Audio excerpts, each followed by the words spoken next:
What's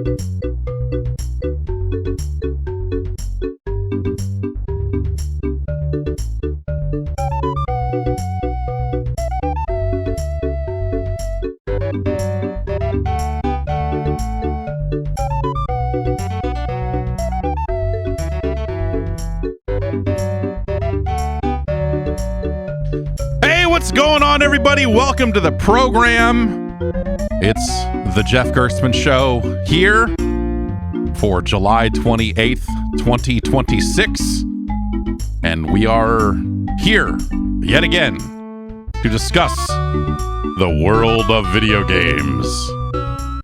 I hope you had a wonderful week over the last week here, as I suppose I have. I don't know. It's been mostly okay. Hanging around. We're creeping up on school starting here very soon, and it's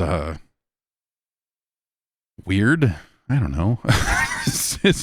Everything starts very early, but also it's been it's been kind of a rough summer. It's just been, kids all over the place acting crazy. We've been doing our best, but yeah, I got emails from because my son is going to the school that he'll go to for the next several years. But he's in TK, which is he's in Tony Khan's school. I don't know what TK actually stands for.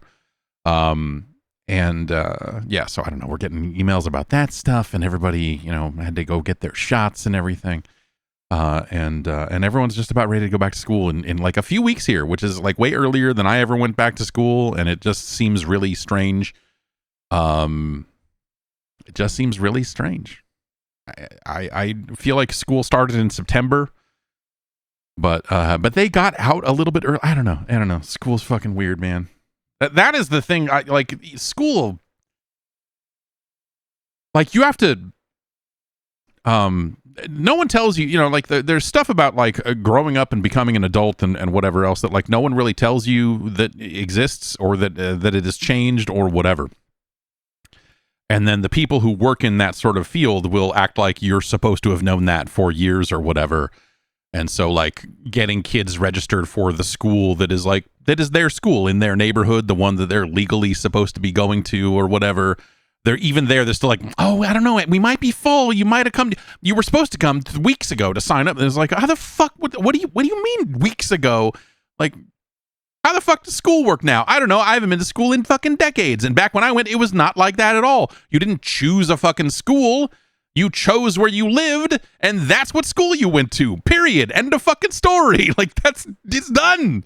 So this is a very even that change about being able to theoretically pick a different school or whatever just upsets things in ways that just seem fucking insane. But anyway, whatever. That's neither here nor there. In the world of video games, Halo came out.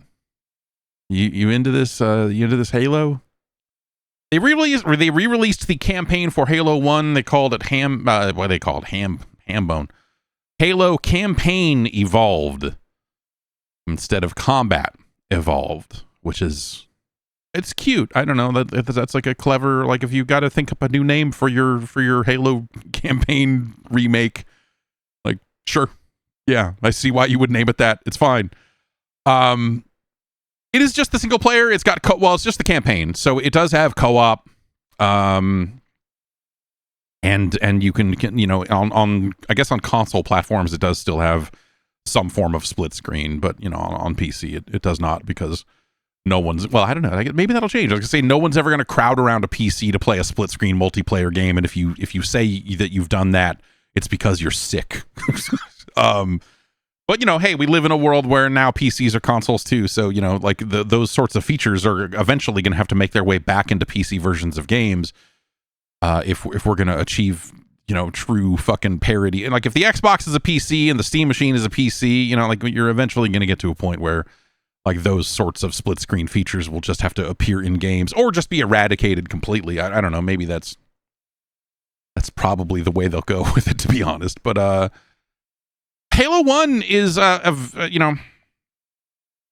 it's a mind-numbingly slow experience. I just like they've done some things when they remade it to speed it up. You can sprint now.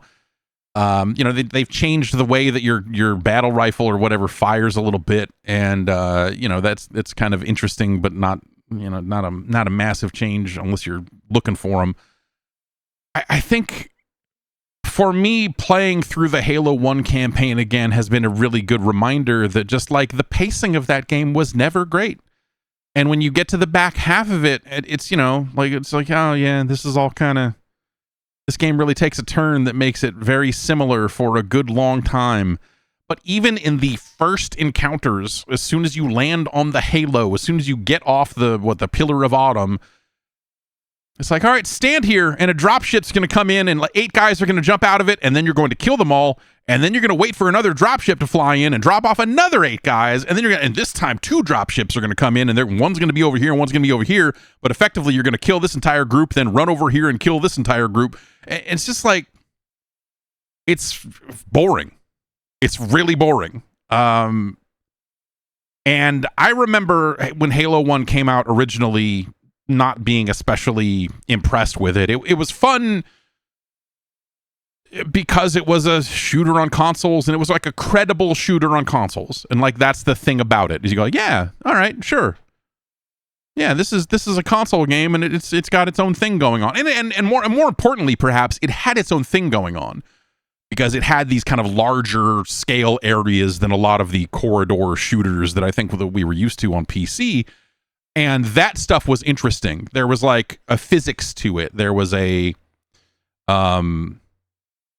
weirdness to that. That really, I don't think people really got super deep into until maybe Halo 2. But you had like, okay, well, the Warthog's going to drive around and it's going to bounce around on stuff, and I don't throw some fucking grenades on that thing and see what happens. And so you started down that road of like, oh, there's some interesting weird shit that happens here.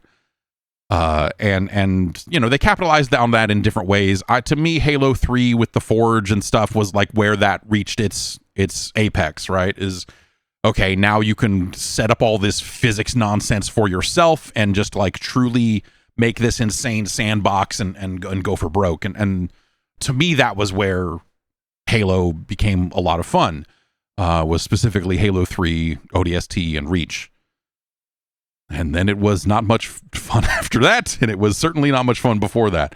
I remember when we were reviewing Halo 1, we had to set up all the Xboxes and plug them all into the network so that we could play multiplayer. And I remember doing that and being like, yeah, okay. It's neat that you can do this. It's cool that a console has an Ethernet jack on it and that we can do this at all. But I don't know. I don't remember any of us being especially like deep into Halo 1 multiplayer. Obviously, Halo 2 had proper online support, and that made it a much more interesting proposition because Xbox Live existed by the time Halo 2 came out, obviously. And so, I don't know, man. Halo 1...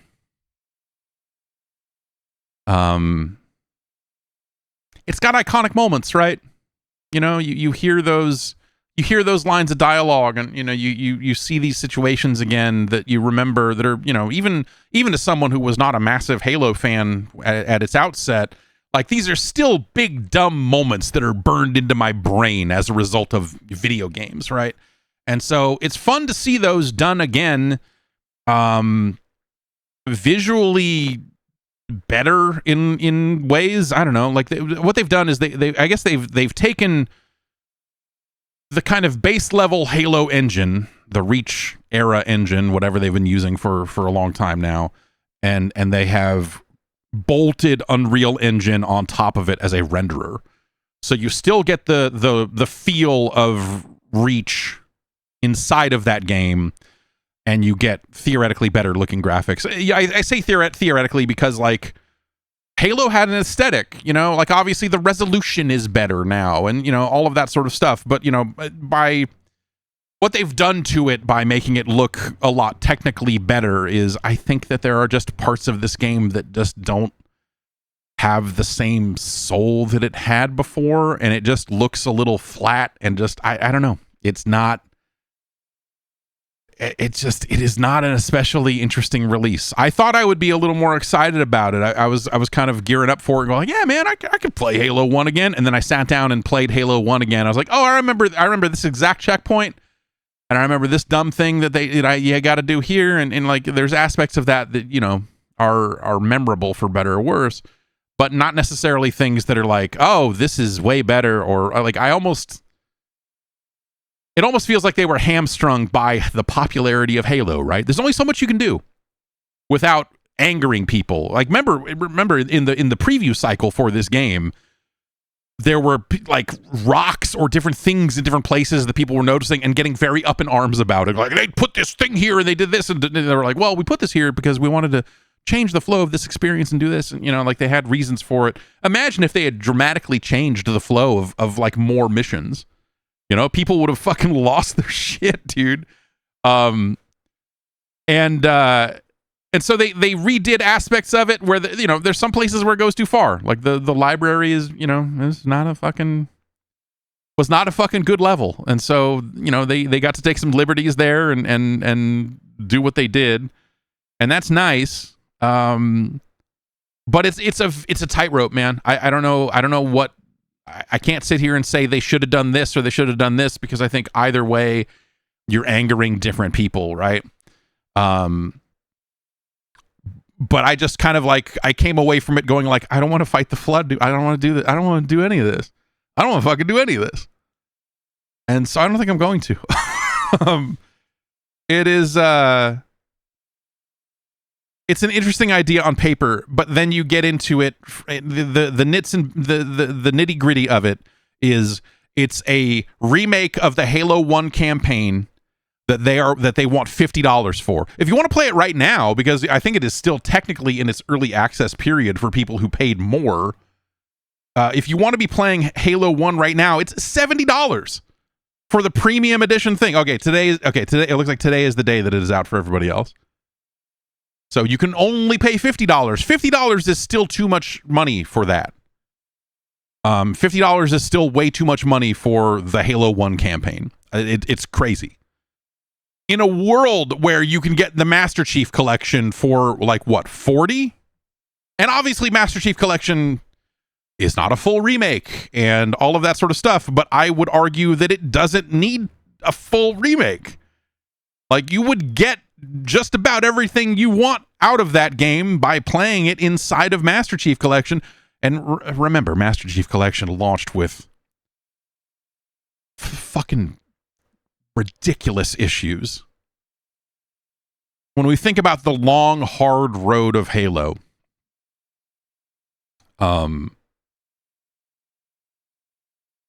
it's easy to talk about 343's games and Halo 4 and Halo 5 and all that other stuff, but like, keep in mind that also in the middle of all of that mess, they put out Master Chief Collection and had to spend years working on it. Years where they had to like come to the community and say, hey, if you could report bugs, that would be awesome. It's like, that's how bad it was. They would roll out fixes that would make it worse, and it's just like the path of Master Chief Collection is like just a legendary story of just like, how the fuck does this happen? It's a remake of like a handful of Halo games. Like it's not even like a full remake. It's a remaster, really.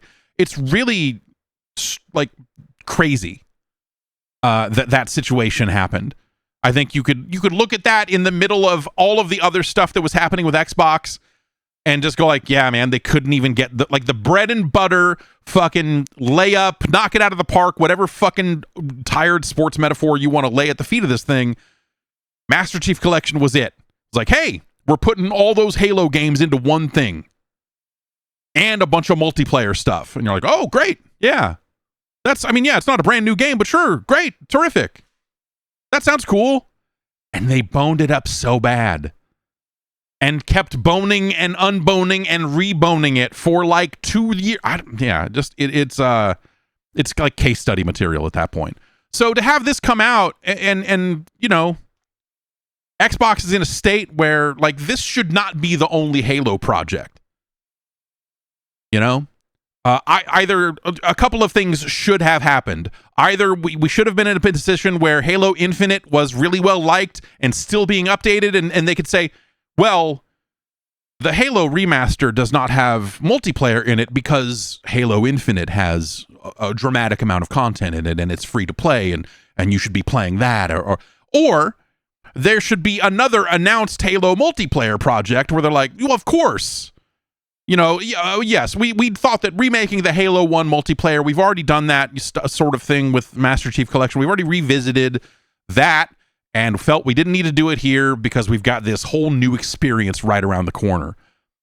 But instead, I mean, it sounds like that those projects have been killed time and time again, whatever the future of Halo is. And so you have this, like, desert, and in the middle of that desert they go, here's the Halo 1 campaign again, and we have nothing, there's no multi-product strategy here to speak of at this time, and so it's just out there, and you're like, why did this happen?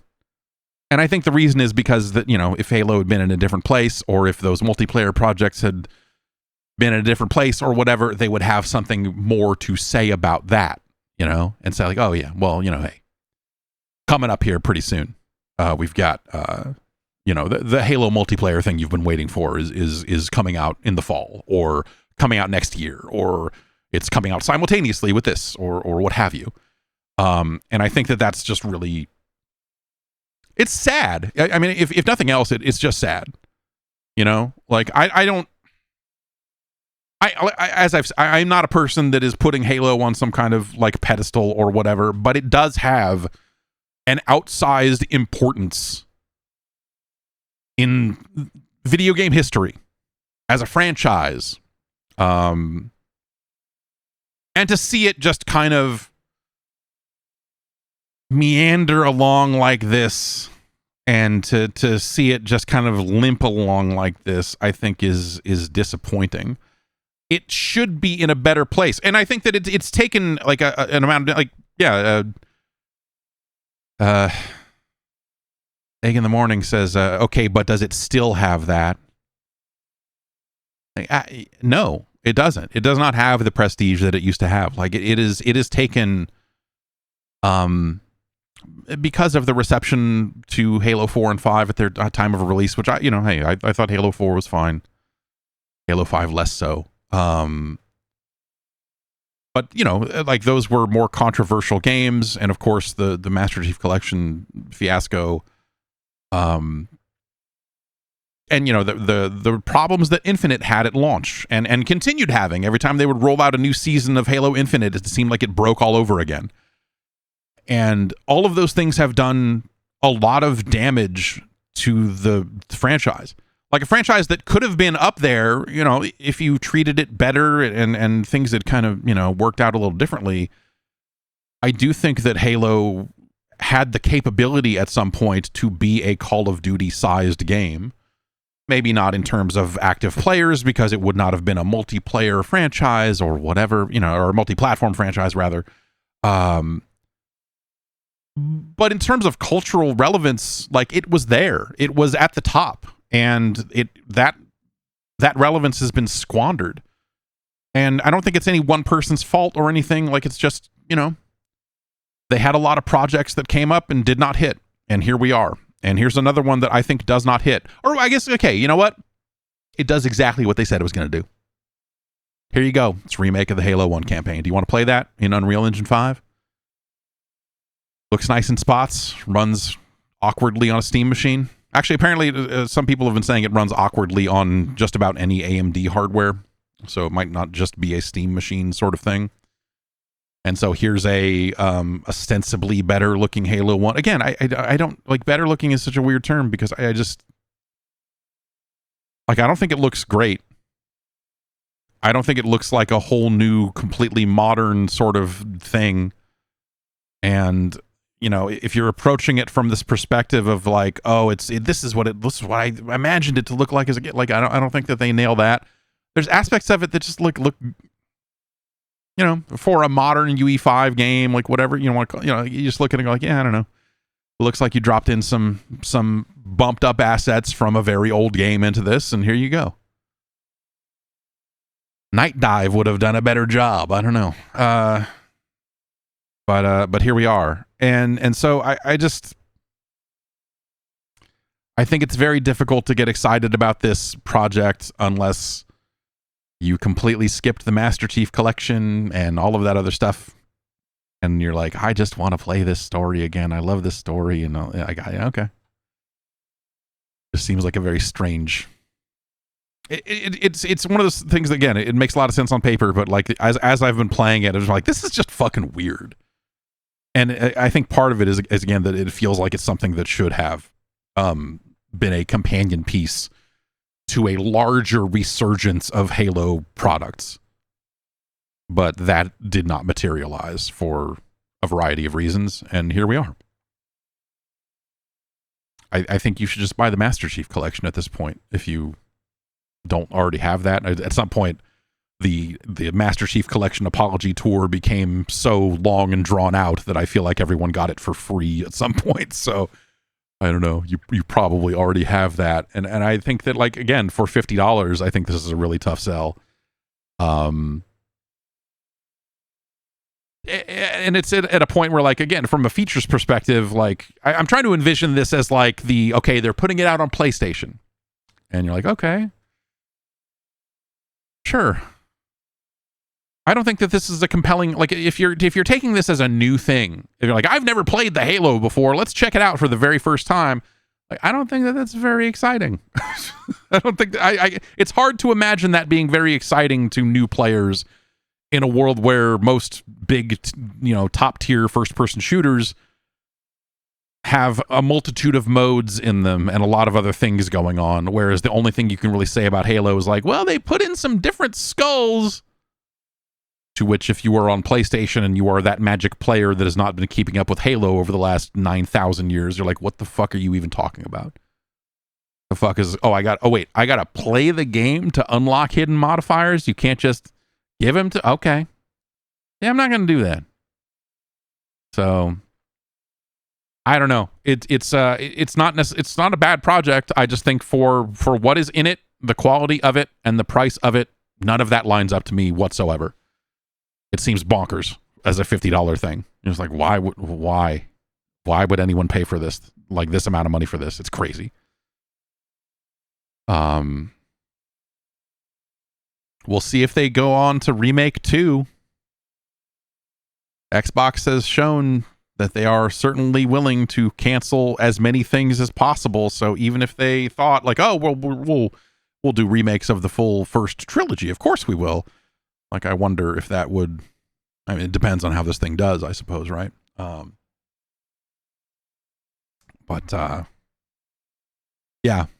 just a strange thing that left a very weird taste in my mouth. This Halo thing. I don't know. Let's take a break. We'll come back. We'll talk about Splatoon after this.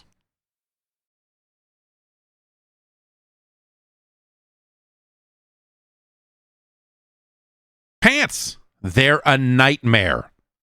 No one wants to wear pants. No one's like, yes, let me get these pants on. And you know why? It's because the vast majority of pants and jeans feel terrible on your body. The perfect jean sets out to solve that problem. They've got some great, comfortable denim, some hot pants for you to wear that look and feel great. Top to bottom, all the way up and down your leg. It's not like you got these weird, like, oh, my thighs feel weird in these pants type of situations. Good feeling waists, all that sort of stuff. They let you move around, You can tie your shoes and, you can squat down without worrying they're going to rip or something. It's like, hey, what about a comfortable pair of pants? Someone finally asked and answered the question, and those people were the perfect jean. I've been wearing them whenever I need to look and or feel responsible, and they've been absolutely fantastic for that exact purpose. So, hey, if you're getting up to, some outdoor times and you're going to be out late and you're worried it might cool off at night, I don't know, maybe you live somewhere where it gets cool at night. Not here, but you know, you need to have a pair, like some clothing that's gonna last you all day as the weather changes. The perfect jean is perfect for this. They just feel fantastic.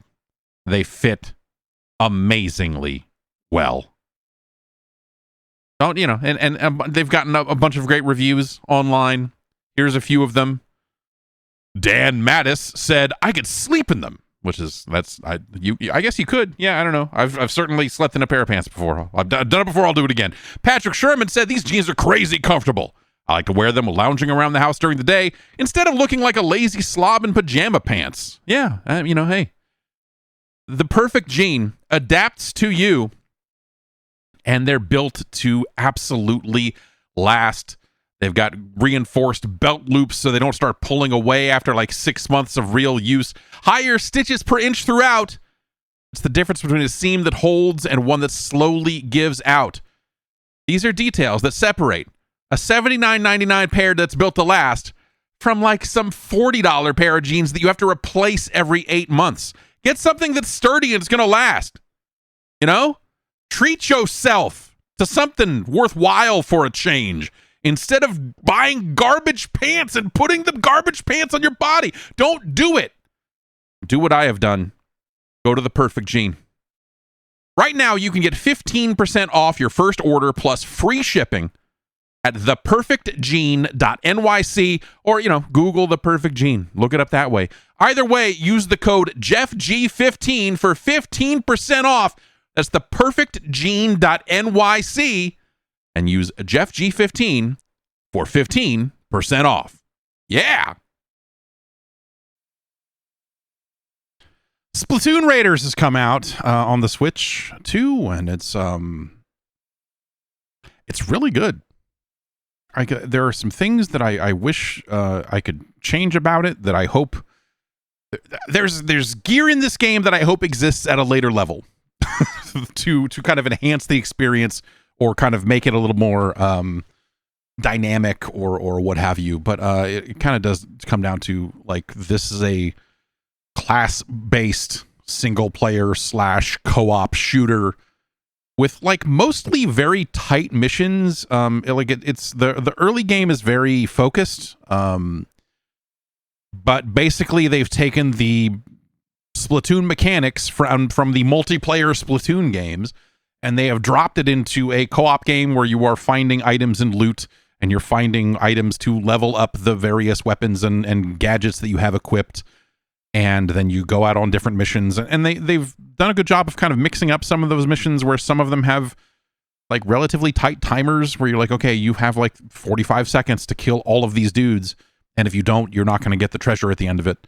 They've got little kind of skill-based missions where they're giving you a preset loadout and saying, okay, you need to get from here to here, and this will be a good opportunity to show you how some of the different gadgets work and kind of tutorialize a bit deeper some of the other items in the game. And that's been really good too.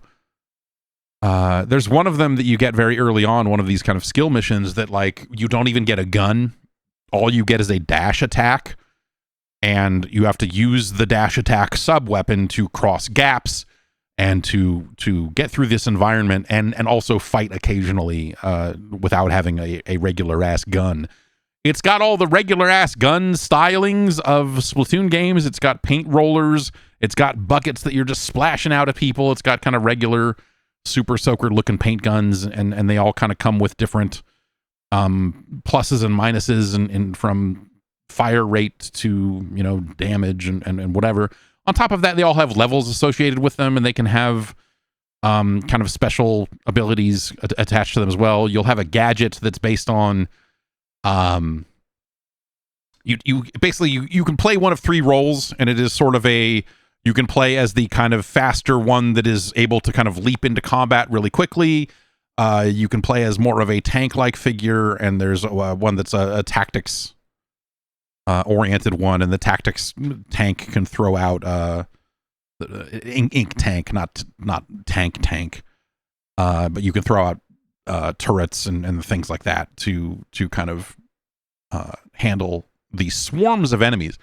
And it throws a bunch of like squirmy, wriggly, fucked up things at you all the time. So there's plenty of weird chicken monsters and all this other insane shit to shoot as you make your way through the level, and you eventually start getting the ability to upgrade your base so that you can build upgrade stations for your weapons and your gadgets, and that's how you can unlock additional gadgets, because you can have 2 equipped at a time. And so each of the different three different classes has like a handful of different gadgets that you can then equip, and so like there's a lot of like loadout shit to do in this game, and they introduce it to you relatively slowly. And at the early part of the game, it's very easy to just go like, well, I'm going to use whatever the highest level weapon I have, because, that's just probably going to do the most damage. And that's very engaging. The levels are more open. Like, you think about it, like they call them raids, and none of them that I've seen so far, I'm like, level 10 or, like somewhere. I'm not like mad deep into the end game type of stuff, but as they keep layering more and more onto it, the levels are not super long, and a lot of them are fairly open. There's a little bit of acrobatics you can do, because you're kind of like, I'm playing it alone mostly, and so you have like a little robot guy that follows you around. You can do a double jump off of the robot to kind of fling yourself up into the air, so there'll be like things up high that you want to get.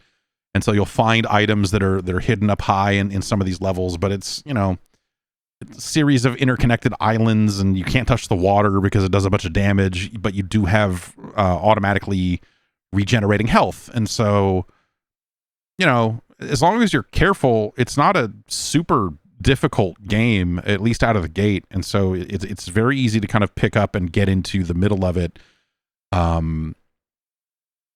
And it feels like very breezy, I guess, in that way. And I think, it's the Splatoon mechanics, which if you're not familiar, you can turn into a squid at any point by just pulling a trigger. And if you're on your color of ink, that will cause you to swim under the ground, where you refill your ammo, and also you move a lot faster. And so it's sort of a weird...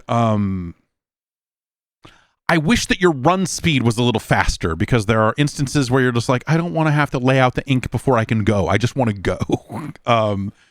And I think that's sort of like the thing I'm running into early on, is just this feeling of like, I just want to get where I'm going, but you kind of have to set it up a little bit. And I guess I just switched to a paint roller last night because it's just the highest level thing that I have. But I was, and the paint roller actually kind of fixes this to an extent, because you can just hold down the trigger and just roll with the paint, and when you're rolling paint, you move a lot faster than your normal movement speed, and so it's a good way to just kind of get around. But also, if you're playing as like the speed class, they have an attack where they just kind of launch themselves forward, and so you can kind of use your gadgets to get around really easily too. But I'm using the power tank because I think that's a better gadget to use for combat and such. Yeah, I don't know, like talking to people that have gotten to kind of where the end game gets to, it sounds like that there's a lot to do, and that progress slows down quite a bit in the middle of that also. But like, it's got a really good feel to it. It does have matchmaking in a sense, but it is really, it kind of wants you to play with friends. But like the mechanics are not such that you really need to. What they've done for multiplayer is they let you set a keyword, and if you set a keyword that other people are using, you will see all of the games running that are using that keyword. And so that lets communities of people, if they want to have a set keyword and they just want to play together as a group, they can all pick the same keyword, and they'll always find each other. And I think that's an interesting way to handle it. If you're just looking for a keyword that just works, Splatoon is an effective one. There are always games running with the keyword Splatoon if you want to join up. But every time the one thing I haven't really figured out yet, and maybe someone in chat knows, I've been worried I don't want to fuck up someone's game. And so every time I use keyword Splatoon, everyone is like level 50. And I'm sitting there going like, well, I'm like level 13 or 12 or whatever it is. And I'm like, am I going to fucking take up a spot in their game and really shit the bed because I'm jumping into some level 50 mission, or does it balance out? I don't actually know the answer. And so I've been afraid to just randomly jump into games and fuck up someone's thing. But I'm just going to start fucking up people's things because I want to see how it goes. Yeah, I don't know if you can do spaces or punctuation, but yeah, if you could do keyword Mr. Do, I feel like that would be, I bet there's a lot of games running there right now because Mr. Do's fan base is so universal that I think that there's probably a lot of people that would have entered that, or maybe they just enter keyword Powerball. I don't know. It's a little inside, but it's hey, it looks like Splatoon. I think the fashion feels reduced because you have full suits that are attached to your progression in the game. So it'll be like, oh, if you craft 3 gadgets for the power class, then you'll get this suit. Or if you scan your fucking amiibo, your Splatoon amiibos, then you'll unlock this full suit. And so it's not you putting on like different shoes and pants, or you don't really get a good opportunity to really customize your character quite as much as I wish that you did. Considering how big a part of Splatoon the look of it has been in the past, it feels like that there was an opportunity to maybe do better there. Also, for amiibo support, I think amiibo support in the vast majority of games is miserable. It's just garbage. It is just like, hey, buy these shitty looking figurines and then you can unlock an outfit in this game or whatever. The rewards are usually garbage. Or when the rewards are good, it's the other feeling of like, oh, you just locked this behind a paywall and I have to go buy this Metroid thing. This sucks. The Luke amiibo, I am sad to report, doesn't do anything inside of Splatoon Raiders, which I think is disgusting. Just at some point, I think if you're going to put amiibo support into your game, you need to do something for all of the amiibos instead of saying, oh, well, it only works with these 3 amiibos. I just feel like that's Nintendo has been, I think the way that they handle amiibo and the way that they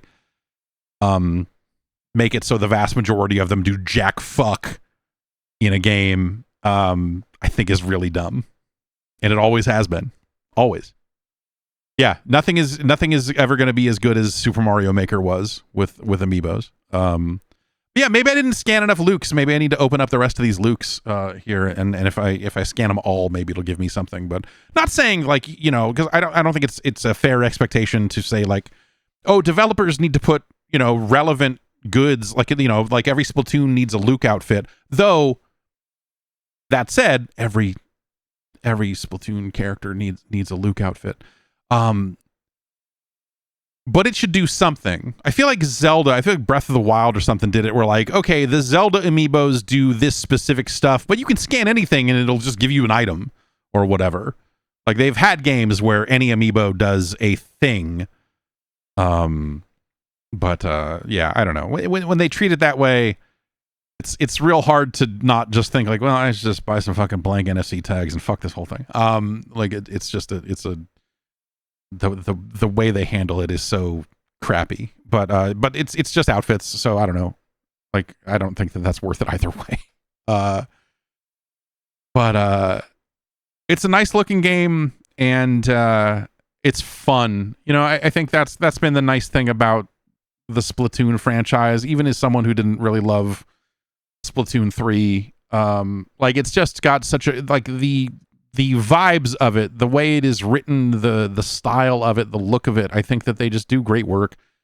And I think that Splatoon Raiders continues that work. I don't think that they necessarily improve on it. It is still charming.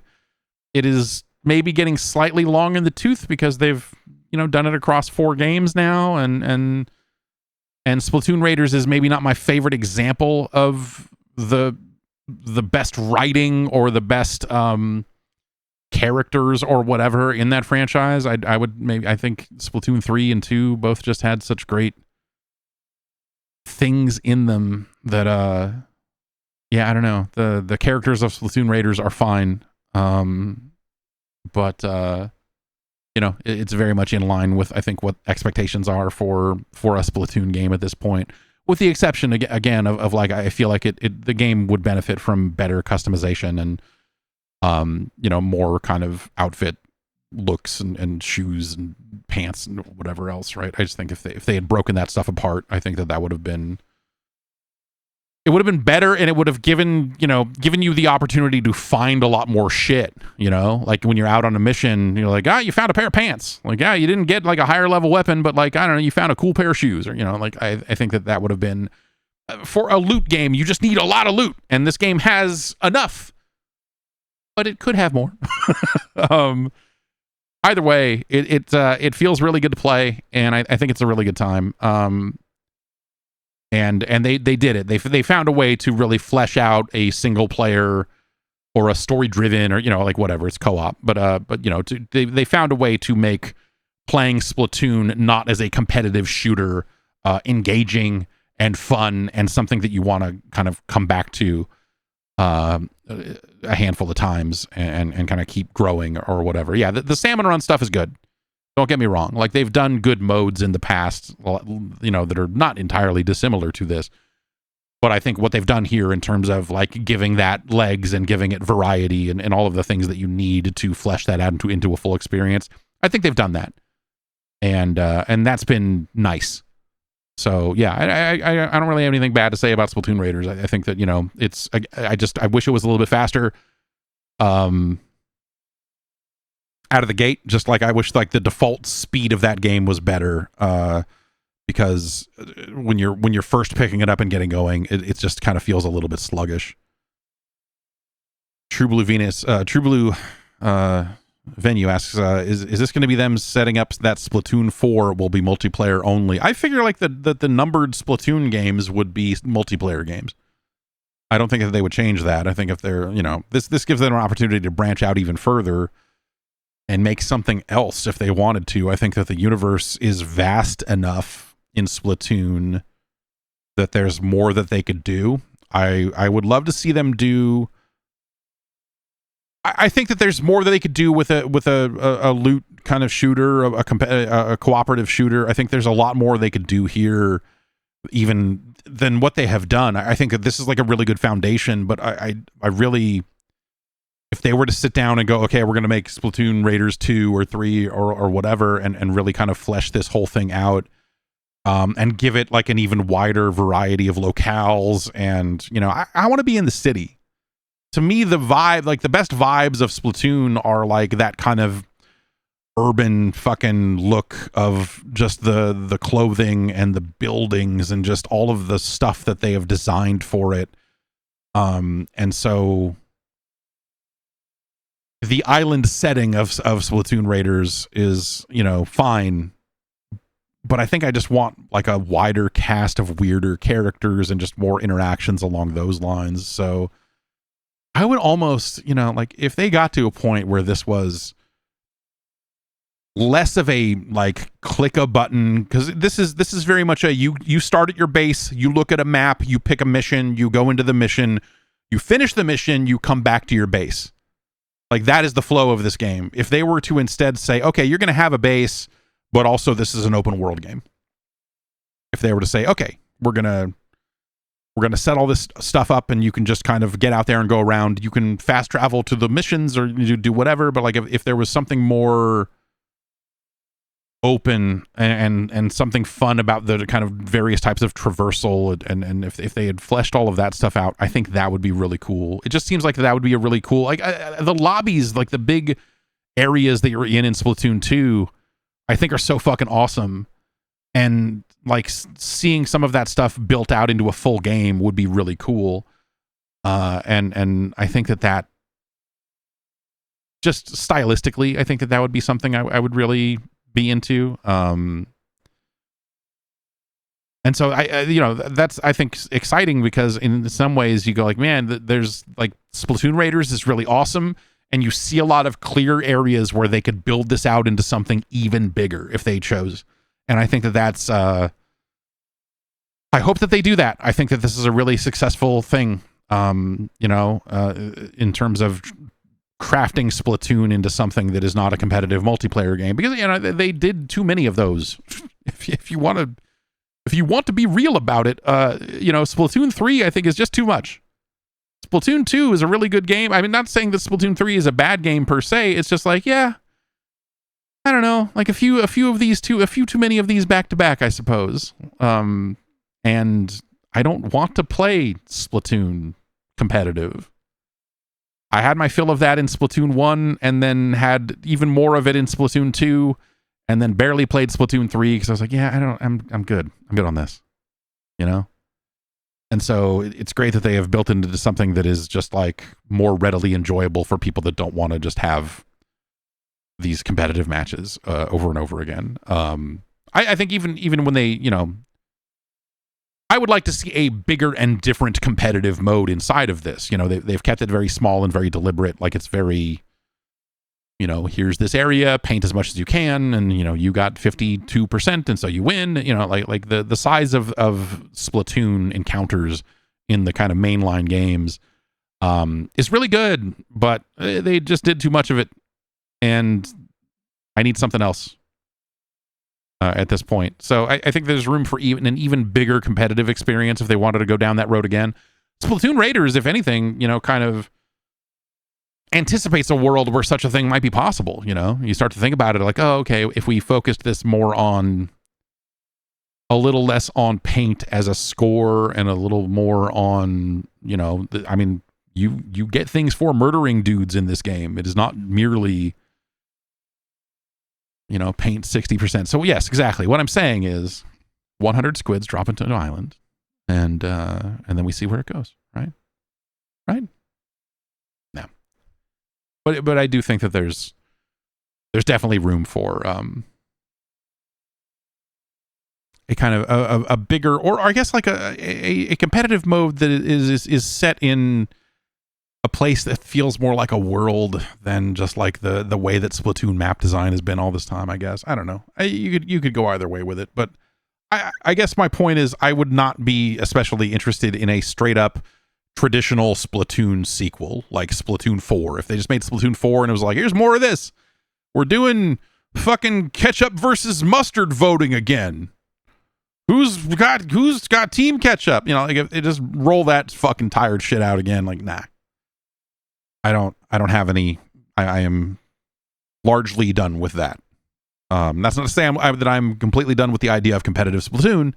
Just that it needs to be something larger and different now, because over the course of those 3 games, I have used up the majority of my interest in playing any more of that. I also tried to play the Marvel Tokon Fighting Souls beta over the weekend and was unsuccessful. It sounds like I was maybe not the only person in that specific situation, but I was trying to play it on PC and basically could not get it to go. When I launched it, it gave me 2 separate errors. One about some kind of DLL that wouldn't really like PlayStation services didn't install right. And then there was a second error complaining about controllers, and then it just didn't launch the game at all. And I tried launching it again, and it gave me the same 2 errors, but that time it launched into the game and then tried to connect to the network and then didn't. And so it just failed to connect to the network, and I was like, okay, I'm good. And I uninstalled it, and that's that. I don't know if that game's any good or not. People have said, the people that did get to play it over the course of the weekend when PSN worked, or if they didn't play it on a fucking PC, said that it seemed a little bit better than that last beta that they did, which sounds all right, because I think that last beta, I don't think that was a very fun game. I think that from a systems perspective and what have you, I think that like it just felt like they were making a lot of dramatic mistakes for the type of game that they were making, and for the potential appeal that a game with all of these fucking Marvel characters could have. Like just a lot of stuff around assembling the team and getting everything, like just basic level stuff. I came away from it going like, yeah, I don't think that this is a game I want to play. I don't know, but people did say that they had a better time with it over the course of this beta, but it doesn't sound like that the game is like dramatically different or anything either. So I'm still kind of curious to see what that thing ends up looking like. But there's a whole process in that game of like you need to do certain things to assemble your team, and so you won't have your full complement of characters until pretty late in a fight. And I think that's like conceptually interesting, but also like I don't know that that's a thing I want to do again and again over the course of a battle. I don't. It's a tough spot because I think the game looks amazing. I think from just a visual design standpoint, even just the menus, just like everything about the way the characters look, they've done such an amazing job of giving this game a distinct look. There's so much fucking Marvel shit in the world that we live in. It is every fucking turn. You turn your head and there's another fucking Spider-Man. I think there's another fucking Spider-Man movie coming out. They can't fucking stop. Like they're about to start making Marvel movies again in a dramatic fashion too, aren't they? Like it's just like everywhere you look, there is more fucking Marvel shit, and all of it looks the fucking same. And so to have like, hey, we've got a game here, and not only do these characters look different, but they look different in a unified way, and they have this very dramatic kind of style to them that has more of an edge to it. That I think like the look of those fucking characters is incredible. I just don't know that I want to play that game. And that's based on one of the earlier betas and stuff from playing it, and just also my general feelings on just like I don't really need to play tag fighters. I just don't want to. Like in a general sense, like there's the way that tag fighters have gotten. Not that this game is like directly analogous to Marvel versus Capcom, because they are trying to do their own thing. I just I just don't know that I don't know that I'm ever going to fully warm up to a tag game ever again. So we'll see. If it's anything like it was on the PC over this last weekend, then maybe we won't see. I don't know. Like it was completely fucking broken. Like I can't. I could not play it at all. I was like, okay, I could download it on PlayStation, or I could just get up and walk away because I've got a bunch of other shit I got to do, and I don't have time to fucking dick around with this anymore. Like all my dick around time has been spent looking at these error messages. So I guess that's that. Some of this was due to an outage on the PlayStation Network. An interesting weekend, or I guess like a handful of days here for both the PlayStation Network and Xbox Live, because they both broke. This downtime actually coincided with the launch of that Marvel Tokon beta, and so I think a lot of people went to go play that beta and even had problems on PlayStation because PSN was just fucked. They have since fixed it. But man, for a company that is already under the gun and facing a lot of outcry from the public about digital services, what an astounding time for their entire network to fucking break, huh? Huh? You almost wonder, and no one has pointed at this, but like when I first heard, oh, Xbox is also down, I was like, oh, like clearly someone is DDoSing these networks or something. Someone is trying to fucking take this shit out to prove a point about digital games. But I don't know that that's actually the case. That seems like very overly conspiratorial. Xbox Live was also down. That was on Monday. Though I guess technically it was late on Sunday because they did not acknowledge it until Monday morning. Xbox Live is now back up, but they posted a thing. They've got a new CTO over there.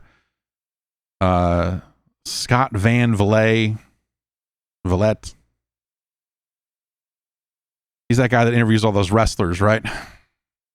Anyway, he's also the CTO of Xbox now. Earlier today, many players began experiencing issues with sign-in, enumerating their game libraries, and playing games. The team has worked hard throughout the day to fix the issue, and we've restored service as of 2:30 p.m. Pacific time. Nonetheless, this is an unacceptable situation, and we must do better to support you. Over the coming weeks, you'll hear more from me about our services, our platform, and the work we're doing to make Xbox better. And that starts with some transparency about this incident. There was some piece of infrastructure that failed, and it caused like a cascading effect of like a bunch of other shit breaking, basically. And he got on Twitter and posted a bunch of like, videogameschronicle.com kind of picked out a lot of what he said here. I care less about the one-line root cause and more about the real questions. Why a failure in one service was able to take down this much, why recovery took as long as it did, and what we changed so a single point of failure can't ruin your night again. This means hardening dependencies underneath sign-in and game launch, improving how we detect blah, blah, blah, blah, blah. So, he got on Twitter and sounded angry about it, and it's fixed now. The PlayStation thing, they haven't really, I mean, they had a dashboard that said, hey, it's fucked, but I don't think that they've really had too much to say. It's really just their status thing said all services are experiencing issues, but I don't think that they have come forward and given any kind of like public statement about the outage. Outages happen in any service. For a service that is available, I was going to say worldwide, but I guess technically you can't. What is that? 100? I'll read the list of the countries where you can't create a PlayStation account. Outages are always going to happen, right? I mean, it's the nature of things. Shit just fucking breaks. But when you've got an increasing number of services and access and all this other stuff that depends on these things working, having a service, having an extended service outage like this, you need to have better backups and options and all this other stuff. It's easy for me to say sitting here, right? I mean, running fucking network services like this on a worldwide basis is not fucking easy. And it never has been, and it probably never will be. However, in a world where you are A, paying for these services, and B, they are all moving in a direction to get you to stop buying physical copies of games, which it sounds like discs still loaded in most cases here as this stuff was fluctuating. Though that's certainly not a guaranteed situation inside of these environments these days anymore. Anyway, you can't have these types of outages anymore. And that's an impossible thing, but it's the way it is, right? If you're going to have people stack up decades and decades of their money, of their game spending money on your platform, if they're going to, on top of all of those game purchases, if they're going to subscribe to an annualized service based on that access, and you're going to limit and lock down all of the alternatives, like, you've set yourself up for this. Like, this is, it's never been truly acceptable, but like, you are heading down a road where it is going to be even more unacceptabler than it ever was before. And again, to have this happen to PSN in the middle of, all of their social media stuff is still being bombarded about physical games being taken away, which, if you missed the news, that is their plan for 2028, is to stop making physical discs for video games and start doing going all digital. And again, you're stacking up this tower as high as you can, and you are raising the stakes on your services arm. I think that this is something. There was a story going around about someone who dug their PlayStation 3 out of storage and they wanted to play their games, but their account was gone because it hadn't been logged into for a long time. And like, oh, all these old purchases are gone. And You know, it's kind of one of those stories that you go like, I wonder if this actually happened or not, or if someone just custom crafted a thing to sound as bad as it possibly could. But, you know, it's not just the here and now. If you're going to go all in on digital and completely ditch physical services for selling your video games, there's a contract there, maybe not an explicit one, but there is a situation there where it's like, hey, people need to be able to access these things. You need to be able to recover these accounts, which, you know, the law limits some of that. Like, you know, there is an element of like an old account has to be wiped for legal reasons in some cases. And so, you know, there's a bunch of bullshit around that. But you do have these situations where someone may have purchased a lot of games and then 10 years went by and they're like, I'd like to check some of this stuff out. And then they can't. Like it is unforgivable type shit, you know? And again, they're stacking it even higher as they continue to move in this direction.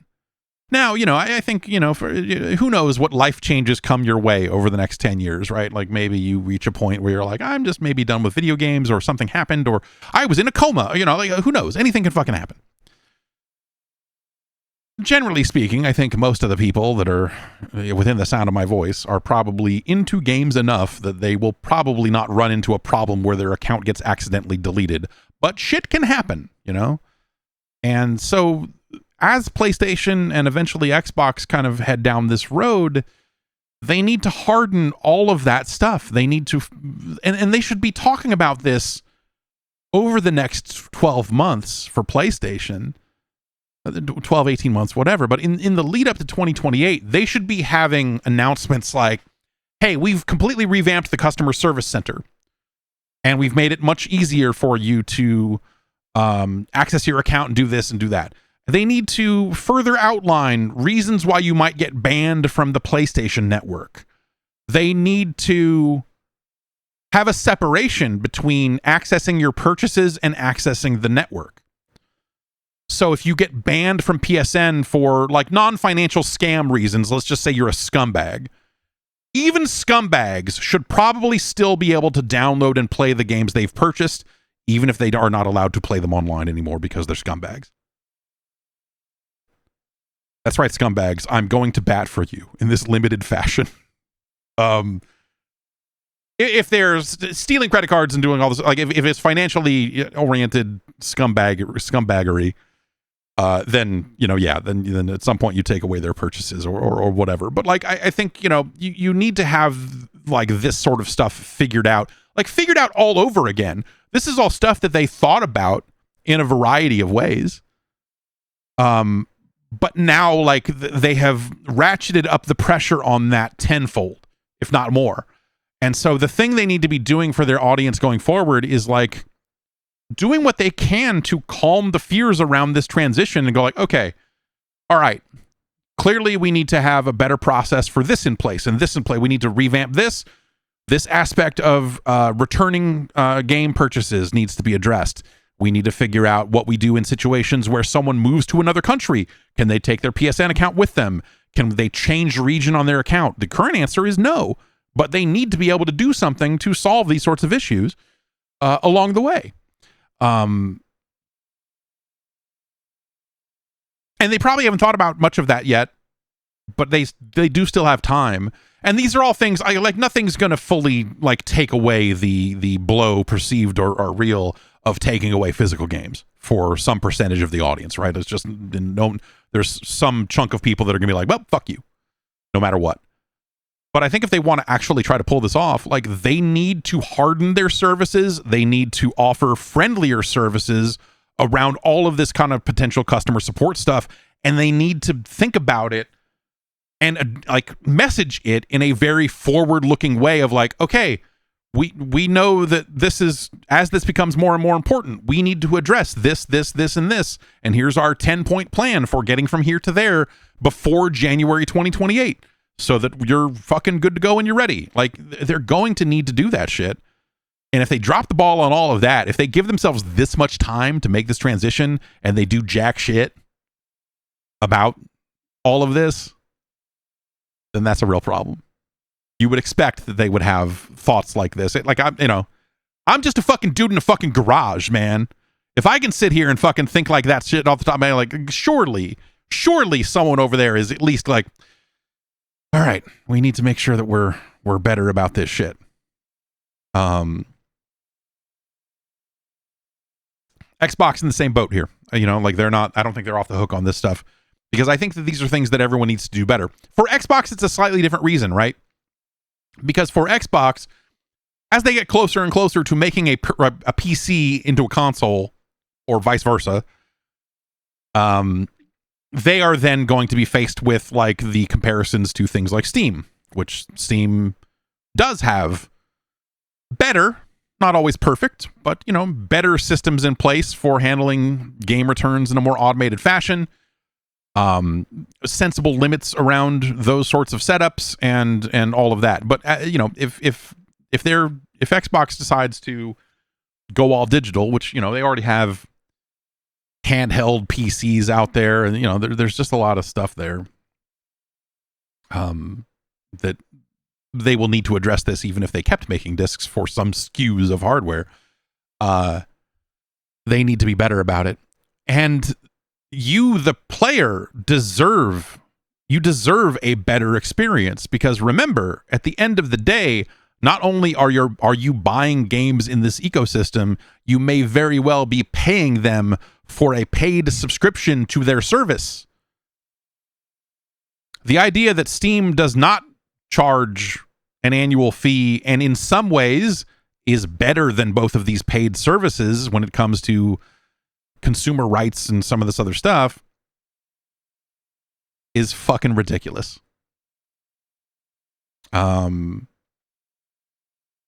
so as all of this stuff merges, as we all kind of converge upon this like nightmare digital future, everyone has a lot of work to do.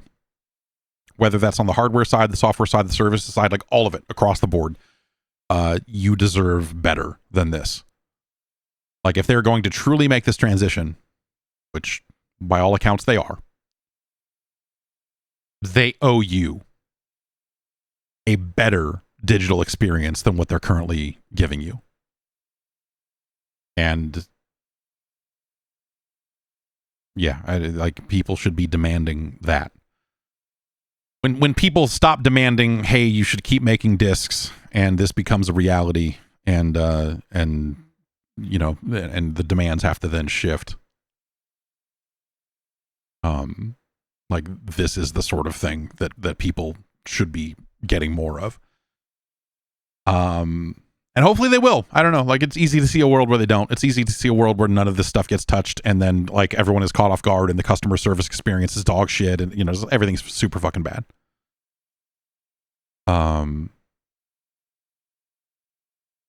It should be a good service experience when people need it.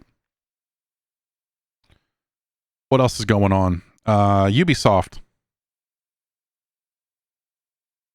They're making a new Far Cry game, but also they have done a deal with Xbox to bring some of your Xbox purchases over to PC. Basically what they've done is they've turned some of their games into Xbox Play Anywhere games, but only if you bought it on Xbox. And so the end result here is a handful of games.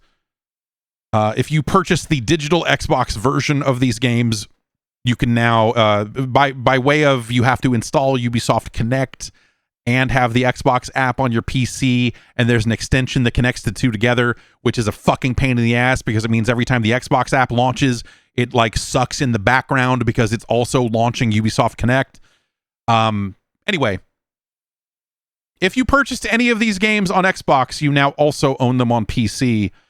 Assassin's Creed Mirage, Assassin's Creed Valhalla, Avatar, Frontiers of Pandora, Far Cry 6, Immortals, Phoenix Rising, Prince of Persia, The Lost Crown, Riders Republic, Skull and Bones, The Crew 2, The Crew Motorfest, Tom Clancy's Rainbow Six Extraction, Tom Clancy's Rainbow Six Siege, and Watch Dogs Legion. All of those games, if you have purchased them, and this is specific, this is the first question in the fact they posted with this, if you purchase them on Xbox, You now own them on PC through this fucked up situation of your Ubisoft Connect account and the Xbox app and all this other stuff. But if you bought them on PC, you do not get the Xbox version. Make that make sense. And the way you make that make sense is like, well, they're preparing for a future in which the console is a PC anyway, so who cares? Why go back the other way? Consumable items like in-game currency or one-time use content will not carry over from your Xbox versions of the game on PC. There's like some weird caveats here that just seem kind of strange, but you can kind of you can basically, the upshot of this is you can load up the Ubisoft Connect app and look at your library, and you will potentially see more games in there than used to be in there before. I did that. Yesterday I loaded up Ubisoft Connect and looked at it, and it's like, so I have a lot of Ubisoft games on Steam, but like a lot of them are listed in my Ubisoft Connect app twice, because I think that maybe they went and did this with Steam purchases already, but like I can install it through Steam or I can install it directly through Ubisoft Connect. So I don't know if they're like ringing those up. Ubisoft is actually, you know, like for all of the shit we talk about Ubisoft, which is almost wholly deserved, they are doing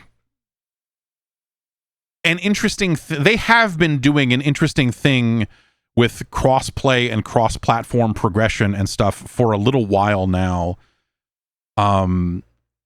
where your saves for games will transfer across all platforms. Which is kind of a weird thing, right? Because who buys Ubisoft games on multiple platforms? Like, you'd have to be a maniac. But I guess in a world where Ubisoft Plus or whatever their subscription service exists, there is potentially a scenario where you have access to those games on multiple platforms. And so like I started playing Black Flag, and this is not the first game to do this, it's just the most recent one. Black Flag Resynced, I started playing it on PlayStation because that's where they sent it. That's what I asked for when they were sending out review copies. So I'll check it out on PlayStation.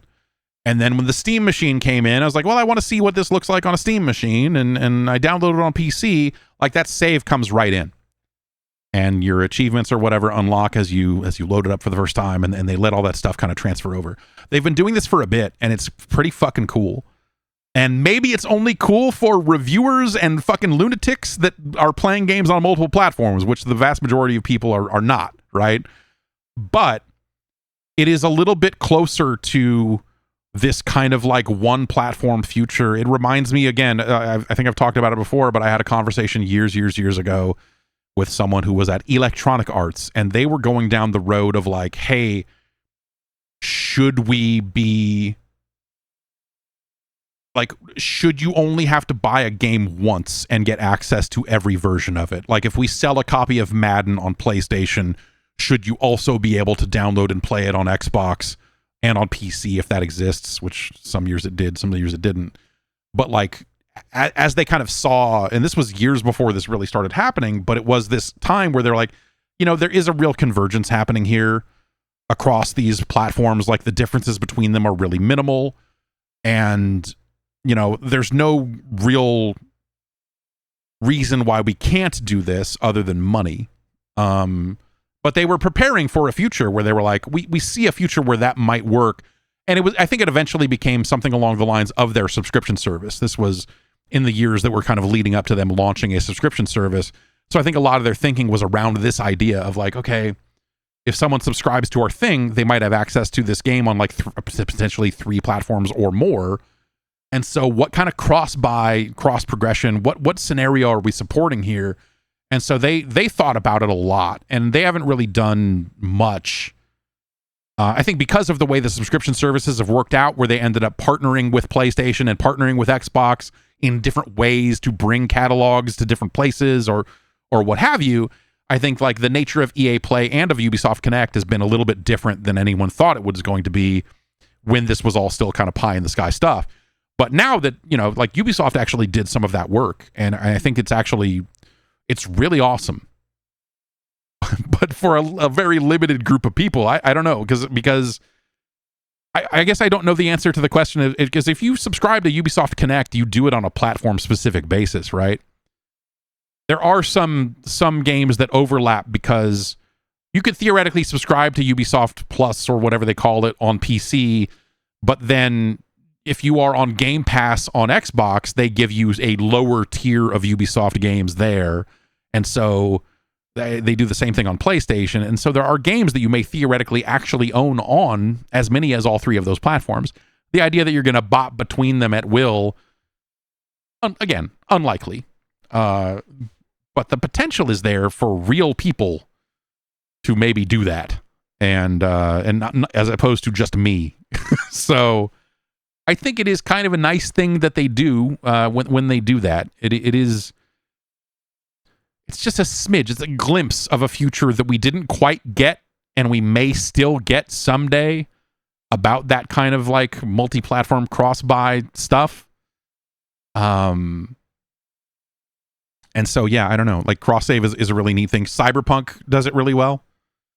They do it on a game-specific basis. It's not something where they're doing it as part of a service, but like Cyberpunk has cloud saves across just about every platform. Like when it came out on Switch 2, I connected it up, logged into my thing, and then I was able to download my cloud save for Cyberpunk and play it on Switch 2. And that was neat, except for the part where it's like, yeah, thank you for reminding me I have a save at the very end of this game. Like, I guess I don't really want to play this, do I? I already played it. But it is cool conceptually from a tech perspective. It is a neat fucking idea. And Ubisoft is kind of the only company that is doing it like as a matter of course. You know, we see some one-off things like this. Like it's even like Hades 2, you can connect your Switch save and your Steam save. And it's kind of crazy because you see a Steam login page on the Switch version of the game. Reminds me of the PS3 days. But they don't do that across every console version. And I think that stuff was in Hades 1 as well. Yeah, Hades 1 had it also, yeah. And so, like, you know, you have these kind of one-off situations like this where they let you bring saves around. But the Ubisoft idea of just like, fuck it, man, your saves are your saves and they work everywhere is nuts. And it's kind of fucking awesome. And I wish that was a future we lived in all the way as like a standard thing. But I also recognize that the actual audience for such a thing is probably relatively small because most people are not switching back and forth.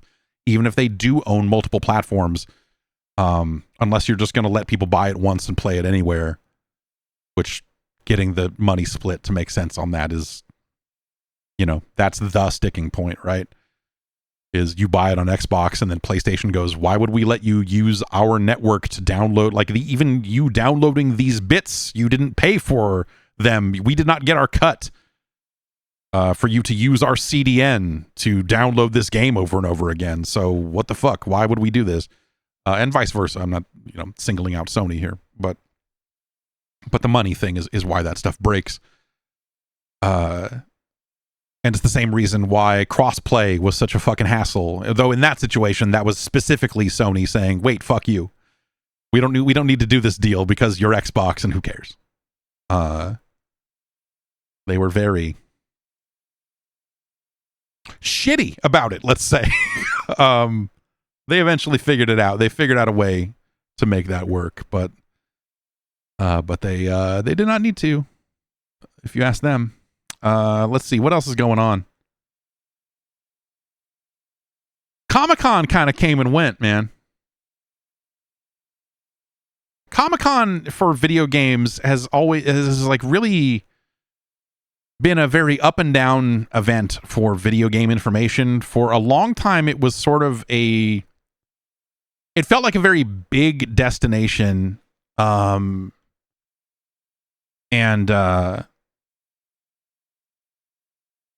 it felt like something that very much mattered as part of a lot of people's kind of PR outreach plan and PR schedule and whatever else. But over time, that lessened. You know, I think kind of in the final days of E3, that shit kind of went away, and COVID certainly didn't help.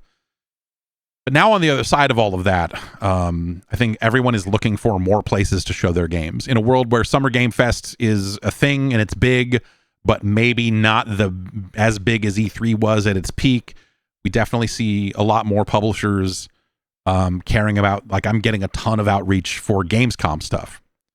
Like, I'm not going to go this year, but I should probably start going to Gamescom because a lot of folks are going to be there. And Comic-Con is kind of a stop on the way between Summer Game Fest and Gamescom. But it didn't really feel like there was a lot there. I think, kind of your requisite, the stuff you would expect. Like, there some folks got to play Wolverine, and I don't think they're able to report on it for a few weeks here, but I think some of that sort of stuff sort of became a mainstay or whatever, what you would expect.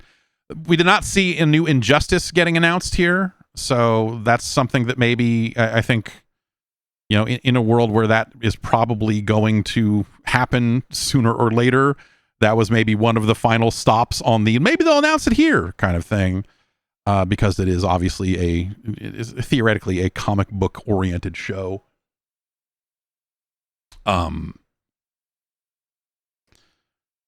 so we have like a little bit here of God of War news. They confirmed the release date of February 16th, 2027 for God of War Laufey. I'm still not 100% clear on how it's pronounced. I guess I haven't. Maybe if I had watched whatever their panel was, but they did have a panel where they announced this information. And they did also say, hey, this is a game that we are making, and also there's going to be a God of War game with Kratos in it after that. That will connect to the events of this game. And sure, I guess. Why not? I don't really. It's the double-edged sword of this stuff is that this God of War game that they are working on and is out not that far away.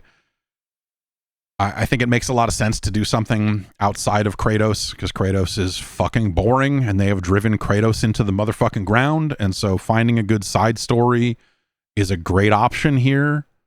Even if I don't know that game looks especially awesome,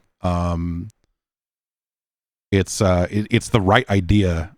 And so, but then to like also saddle it with like, and then by the way, we're gonna make a game. We're bringing Kratos back, which is like, yeah, I guess, of course, right? I wonder how many more of these they will make before they reboot it again, right? They're going to make this game, then they're going to make another Kratos God of War that ties into this, and then do they just keep going from there and go like, now here's the next adventure of Kratos? Like, I don't know. Like,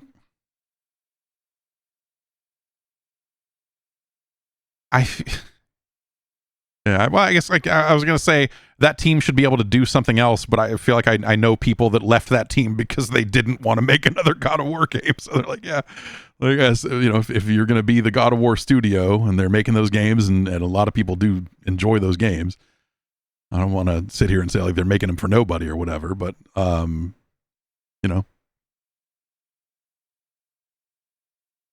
go work somewhere else, I guess, is maybe the message there, because for the next several years they're going to be making more of these, and that's the news. And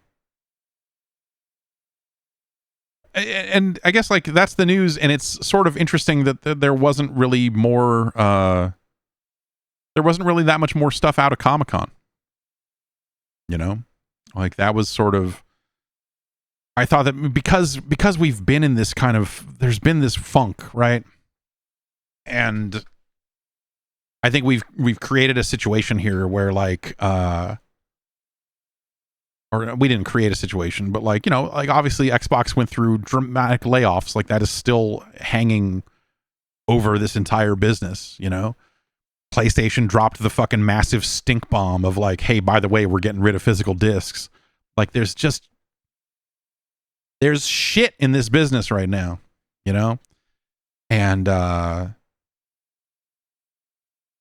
even though that stuff is now a few weeks old or whatever, you would think that it would have been, I don't know. I guess like as we kind of reach the end of summer, there's usually an uptick in news as we get a little closer into the fall and everything else.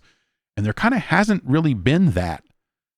And that's been sort of a strange, there's a strange lull, I guess. And so I'm curious to see if Gamescom ends up being a bigger spot for game news and announcements and what have you. I know that there's like a handful of preview-oriented events and things that are being lined up for, you know, a variety of games these days for, you know, like I said, I think some people played Wolverine and they'll talk about that in you know, a few weeks.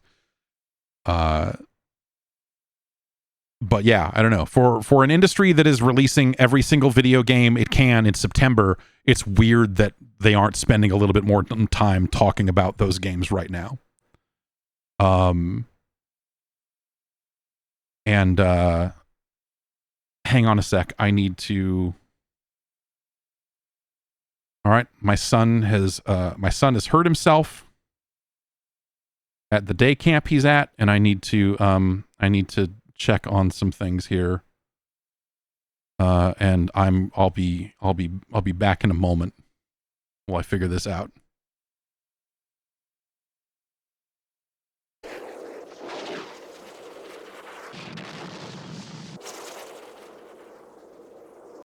Okay. That situation seems like it'll be handled somehow. But I don't know. I called the place. It sounds like he's handling it well, but like he was rolling off some kind of forward beam or something and kneed himself in the nose and got a pretty good bloody nose. So I think that might be his first bloody nose. That might be his first one, maybe his second one. I don't know. But my wife is aware of it now, and so I'm back here. Hello. Anyway, yeah, I don't know. That's kind of it for the news, and I'm a little surprised. I would have thought that there would have been more happening in because we're just about here in August. You know, August 1st is this weekend, and so this end of July, kind of into August thing, I would have thought that there would have been slightly more big news. We'll see. You know, yeah, Gamescom will have a Keighley show attached to it, and so that's kind of a potentially that could potentially be a big event because that's like Gamescom is right up against it, right? When is the actual opening night live show? It's August 25th.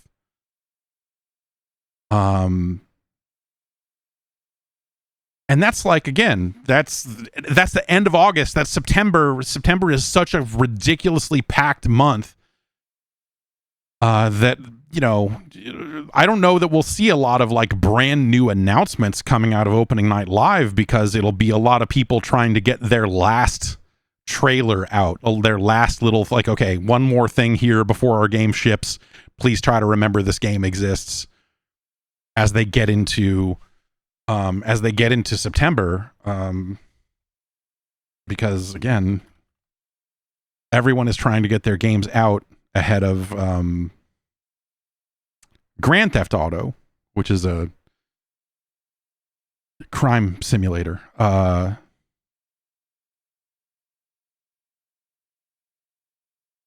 That said, October is not like a light month either. So we got GTA coming out, what is it, November 19th. And so if we're looking at September and October, according to Game Informer, which has always tried to pride themselves in a meaningful release list, we've got That Avatar, well, I guess that's just the Xbox version of the Avatar game. NBA 2K27, Orbitals is coming to Switch 2. Blood of Dawnwalker. I'm selecting a handful here. I'm not exhaustively reading the entire list. Onimusha. Legend of Heroes, Trails from Zero. NHL 27. Wolverine is out on the 15th. Grand Blue Fantasy Versus Rising for Switch 2. Trine 6. I saw a little bit of Trine 6 back at the old Summer Game Fest. I was like, man, there's been 6 of these? Surely that's impossible. Kind of cool that they're still making Trine games, but I think it's a different team now. Let's see. NASCAR 26. Console version of Dune Awakening. Control Resonant is September 24th. Garfield Escape from Monday, same day. Man, September 24th is going to be a real bloodbath. We got Control, we got Garfield, and Dragon Quest 11S. Silent Hill Townfall, Shinobi Art of Vengeance for Switch 2, Minecraft Dungeons 2. And then October, what do we got here? Dynasty Warriors 3 Complete Edition Remastered. Rayman Legends Retold, Rayman Origins Enhanced Edition. Ace Combat is October 2nd. Gears is the 6th. Star Wars Galactic Racer is also the 6th. Kingdom Hearts 2.8 Final Chapter Prologue for PS5, Xbox Series X, and Switch 2, as well as that Kingdom Hearts collection. All of those Kingdom Hearts games are out October 8th. The Dragon's Dogma 2 update is out October 9th. Castlevania Belmont's Curse is the 15th. That Toy Story thing is coming out on the 15th also. Yeah. Switch Sports Resort is out the 22nd. Call of Duty is out the 23rd. So I think they're doing some kind of early access thing. Don't they normally do that? Maybe I feel like they probably will do that. Usually when they do that for Call of Duty, they do it for like just the campaign. I feel like in recent history, they have not let you play the competitive multiplayer until the game is out. Phantom Blade Zero is the 29th. And then for as long as September and October are, like November is like 7 games. Barbie Rewind. Barbie Rewind is going to be the game that fucking, no one's going to buy GTA. It's out the 19th. Barbie Rewind's out the 12th. Fuck are we even doing? Godzilla Destroy All Monsters Melee Remastered is out the 3rd. Like November is where the action is. So, yeah. Those are both pretty big months, September and October, but also maybe not quite as crazy packed as people like to make them sound. Like reading over that September list, I was like, yeah, there's a lot of games coming out, but not to such a degree that you're like, oh, no one else can fit, or like this doesn't actually seem that bad. But I'm used to a very, remember, in olden times, September and October and the first half of November were always just fucking crazy because that's when all of the games came out. Like summer was just completely dead. There was jack shit. Like Q1 wasn't even a big deal back then, And then the games that missed the holiday window started shipping in February instead, and suddenly Q1 of the year ended up being a bigger deal than it was before. But we still had dead summers. Now summers are really not quite dead, and yeah, I don't know. This doesn't seem. If I had to review all of these games, if I had to have a review team review all these games, that seems like something that would be quite doable compared to. But then there's always a zillion other smaller games that are showing up on Steam all the time and everything too. So it's not like that's 100% of every single game that's coming out. But yeah, I don't know. It's a strange year, and you do have that element of people getting out of the way of Grand Theft Auto to a certain degree, but maybe not.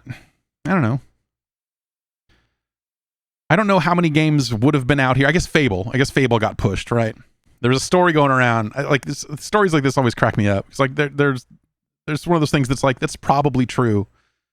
But there's a quote that like Insider Gaming had where they're like, Fable is, quote, uncomfortably over budget. I was like, yeah.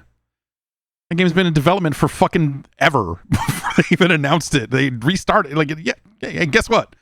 Most games are over budget. Some games go on to also be uncomfortable. Every game is uncomfortably over budget. What are we even talking about? But yeah, I don't know. Fable will be out here before too long, and we'll see. I'm really curious to see how Fable ends up at this point. Like that's I think something I really want to see for myself. Anyway, why don't we get into some emails here? Podcast@guard.bike is the email address. You can send in your emails to me, and I will see them. Perhaps. And yeah, we'll talk about some of this stuff here. Let's see. Tyson in British Columbia writes in and says, I've been playing Zelda 1 on the NES Nintendo Switch Online Library on my Switch 2, and I'm having a blast with it so far. I assume this means that Tyson has not played it before, though he does not explicitly say that. Says, I was writing in to tell you that I was bombing random walls in the overworld and found a secret passage. I went inside only to be reprimanded by an old dude inside who then took away some of my money as payment for breaking his door. Yeah. And he says, this game rules. It does. The Legend of Zelda. It turns out it's a good game. And they should have kept a certain, like, that's a thing. There's a mean streak to that, right? Where it's like, hey, you decided to blow up all these fucking holes and now you have to deal with that. I like the idea of that so much, and it, you know, that they didn't really keep on with that level of meanness, I guess I would say, in the follow-up games to this fledgling Legend of Zelda series. But Falfa says Wind Waker had that fancy house where they charged you if you broke their vases. Yeah, I guess they did kind of do throwback type stuff there a little bit, huh? That was a hell of a game. I don't, you know, it's fun to hear that it still kind of holds up to some degree here. Speaking of old video games that still hold up, Kevin writes in, over the weekend I was inspired to play through Titanfall 2's campaign for the first time in 7 or 8 years as I was testing out a Legion Go with a docked gaming PC in preparation for a Steam machine. I played it at launch on PS4 and then a few years later on Xbox One X. Well, I haven't played all of the latest releases this year. This was without a doubt the most fun I've had playing a single-player game in 2026. It's been 10 years since release come October. The game is still a blast to play thanks to the great gunplay and environmental traversal across some of the most innovative levels in any first-person shooter. Even on a docked PC handheld, the visual and sound design still shine. And while the main story is mostly there to link the levels together, the relationship between Cooper and BT provides an emotional glue that brings it all together. I agree. That's Titanfall 2 is a fucking hell of a... It is... If you had to make an argument for, like, what is the fucking best single-player shooter campaign, you know, you could further qualify that by saying, like, in a modern context or whatever, but, I think we could probably say of all time there, it is way, way, way up there. Way up there. Anyway, he does have a question here. Kevin asks, with the state of the franchise and the untimely passing of Vince Zampella, do you think we will ever see a Titanfall 3? And where do you think the Titanfall 2 campaign ranks among first-person shooters? I don't think that I don't think that we will get a Titanfall 3 at this point. I don't know that I believe it. You know, because they tried it, because they have tried to work on other Titanfall things.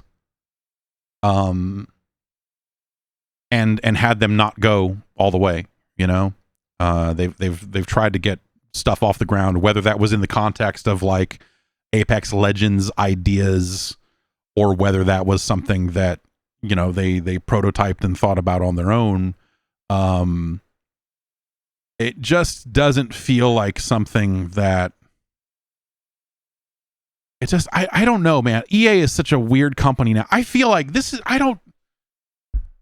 one of the weird things about working alone. I don't hear about EA at all. Almost ever. Earlier today, I heard about an upcoming EA game, but like in a general sense, Like, EA used to be such an outsized presence in the video game industry. You were always hearing about something that EA had right around the corner or whatever. But like now, I think, again, between the way that social media has kind of like completely imploded, and also just by virtue of like me not being quite as in it as deeply, like I don't really hear about the sports stuff anymore, right? And so I didn't know that college football was out until I heard that they had to strip out all of the microtransactions from it because people were so pissed. Like I did not know that game had released. The UFC game came out at some point. Like they released a new UFC game, I believe this month. And I've like heard like zero about it. And that's sort of weird, you know? I wonder if you almost wonder if they maybe know which way the wind is blowing on people's thoughts about UFC these days. But I don't know, whatever. They have the license. It's not like they're some virtuous anyway. But I don't know. EA just feels like a very strange company these days. They will eventually make that third Jedi game. And they have that Tactics Star Wars game in the works too.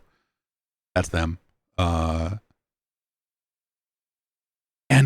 it just feels like EA does not make nearly as many games that are like in the larger conversation anymore. Like they make the sports stuff, and those games are, let's say, hated, I guess, loved/hated.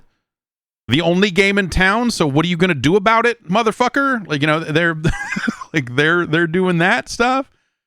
And Battlefield, you know, which Battlefield came out and people really dug it, and then it just feels like Battlefield got really drenched in, you know, negativity. Like just the updates did not hit the way they needed to, and I feel like a lot of the conversation around Battlefield changed.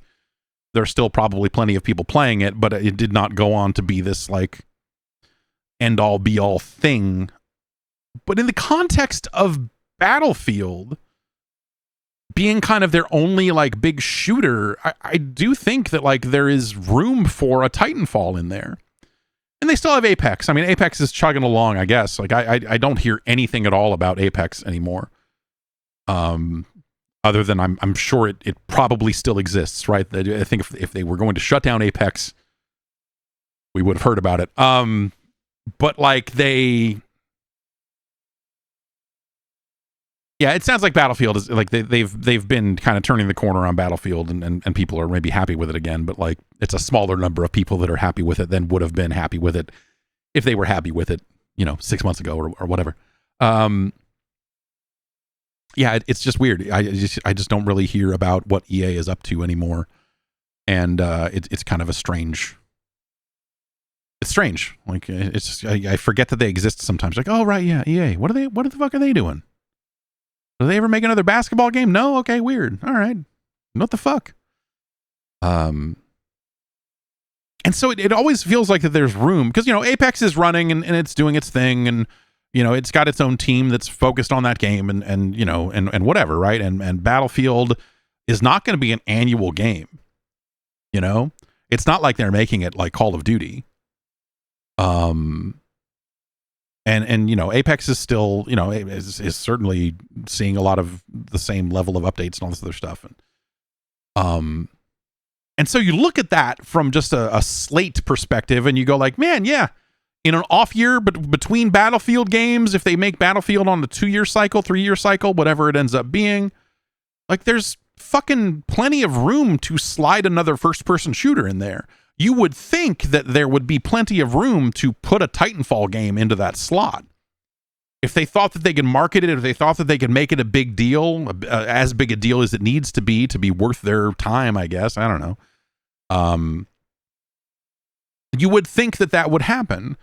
Or that we would be back in some other strange world where they're like, well, yeah, you know, we don't want to do a sci-fi game because people are pissed at those now. Like we're on the bad part of the shooter cycle where everyone is like talking about boots on the ground all over again, and oh, we're gonna get back to basics and all, you know, like all this wall running sucks shit. What the fuck is wrong? You know, like we're on that part of the the shooter cycle. So, that's why Medal of Honor came back, right? Like, they made those 2 Medal of Honor games because they wanted a game that more directly competed with Call of Duty and something that they had in between Battlefield games. And so they made those. And those games were dumb, but they weren't terrible. Like the competitive multiplayer in those Medal of Honor games was not the worst. Christy in the chat says, Impulse exists and no one cares. You know why no one cares? Because that game's not very good. I think a lot of that is predicated on if you made a good game, then maybe people would be down, I think when we talk about they should make another Titanfall, like, yeah, there's a lot of people that are trying to make something that is Titanfall or Titanfall adjacent, or they're like, oh, what if we made a thing that was a little bit like this? And but a lot of that is predicated on what if you made it and it was actually fucking awesome, instead of just like, oh, you kind of made a shitty, not Titanfall, but like if you squint and look at it, you see that clearly you thought you were making another Titanfall, and kind of go from there. So I do think that there should be room in the market for a game like that, especially at a time when Call of Duty has been down on its luck all over again for a bit here, and to the point where they have to offer loyalty discounts for this year's game. But there was no way of knowing that.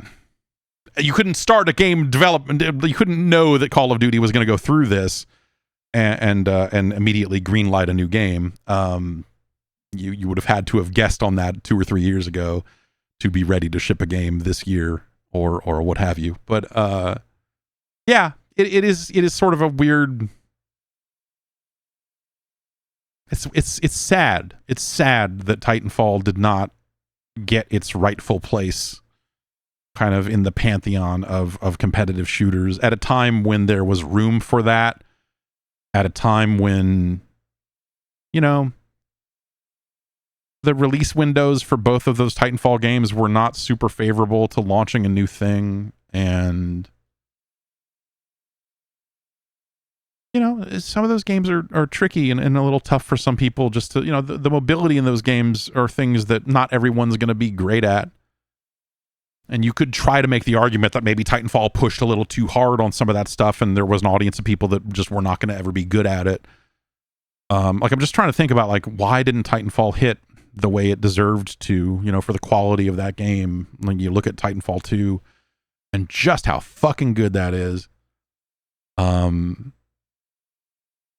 Yeah, it's just disappointing. It's like one of those just, why is this a missed opportunity? Why did this not hit as hard as it needed to? And, and part of it is because EA was positioning it against Call of Duty more directly. The same thing they did with Medal of Honor, right? Is they decided to run the same town the same week as the competition, and they got stomped out. Medal of Honor, one of the big reasons that they seemed to get into the Medal of Honor business in the first place was specifically to put a Call of Duty like into the marketplace to hurt Call of Duty, as opposed to building up Medal of Honor. Like, it never really felt like it was about like, hey, we've got this great new idea for a shooter. It was like, hey, not everyone wants to play Battlefield. They want something that's simpler, and we think we can put it out right around here and maybe do some damage to the market leader. Like, it just felt like a wasteful, when you think about how expensive games are to make, even back then, and how long they take, to not give it every opportunity it had to succeed with a dedicated launch window and that wasn't going to be packed with competitive games with more popularity. Like there's just, it's unfortunate. Yeah, and then chat says, Titanfall 2 was placed the week between Battlefield 1 and Call of Duty Infinite Warfare. Like, that's a terrible time to launch anything, especially a game that is right in line with games like that, but games that have better name recognition and more mainstream recognition or whatever you want to call it. It's terrible. It's a terrible spot to launch a game. Now, the reasons for that are it is not purely just that EA wanted to send it out there to fucking die. It's not purely that they were just sending it into the marketplace to try to fuck over Call of Duty. It's never quite that simple. There are always a few more reasons why things like that happen. But regardless of all of that, that's just how it sort of lined up. And it sucks. I don't know. I don't know how you launch a game like that. If I did, I'd, probably work in marketing and be damn good at it, but I don't fucking know. Like I wouldn't know how to solve that problem. I think I would start by not putting it out in that window. Even though it is Titanfall 2, it is the second game. I mean, it is still the first game that PlayStation audiences are getting because the first game was Xbox only.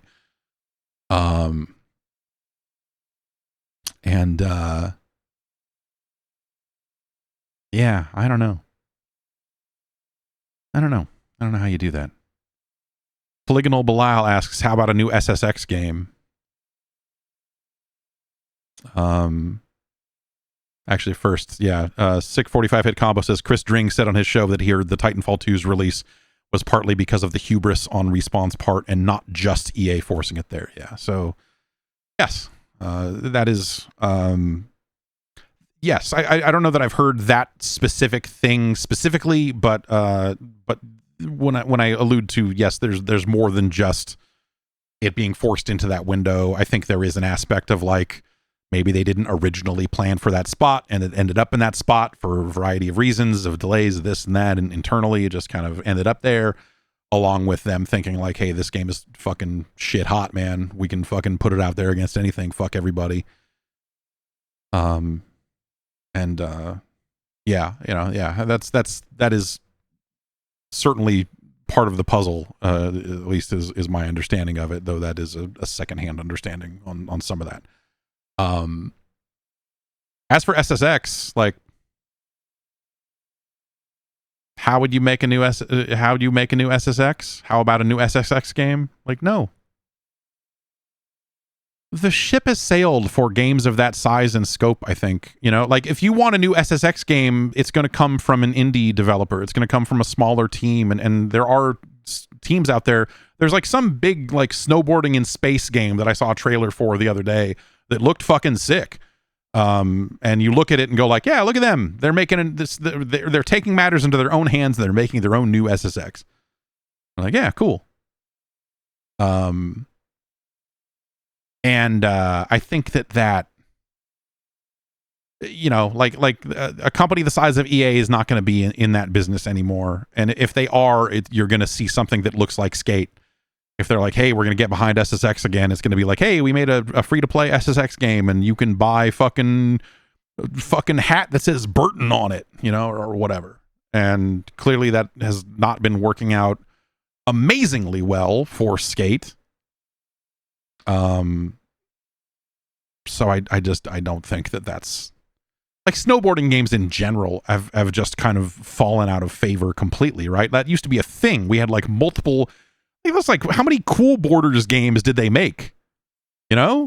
Snowboard Kids, and then SSX, and then 1080, and like there was and Amped, a full franchise of Amped games, only one of which is worth talking about.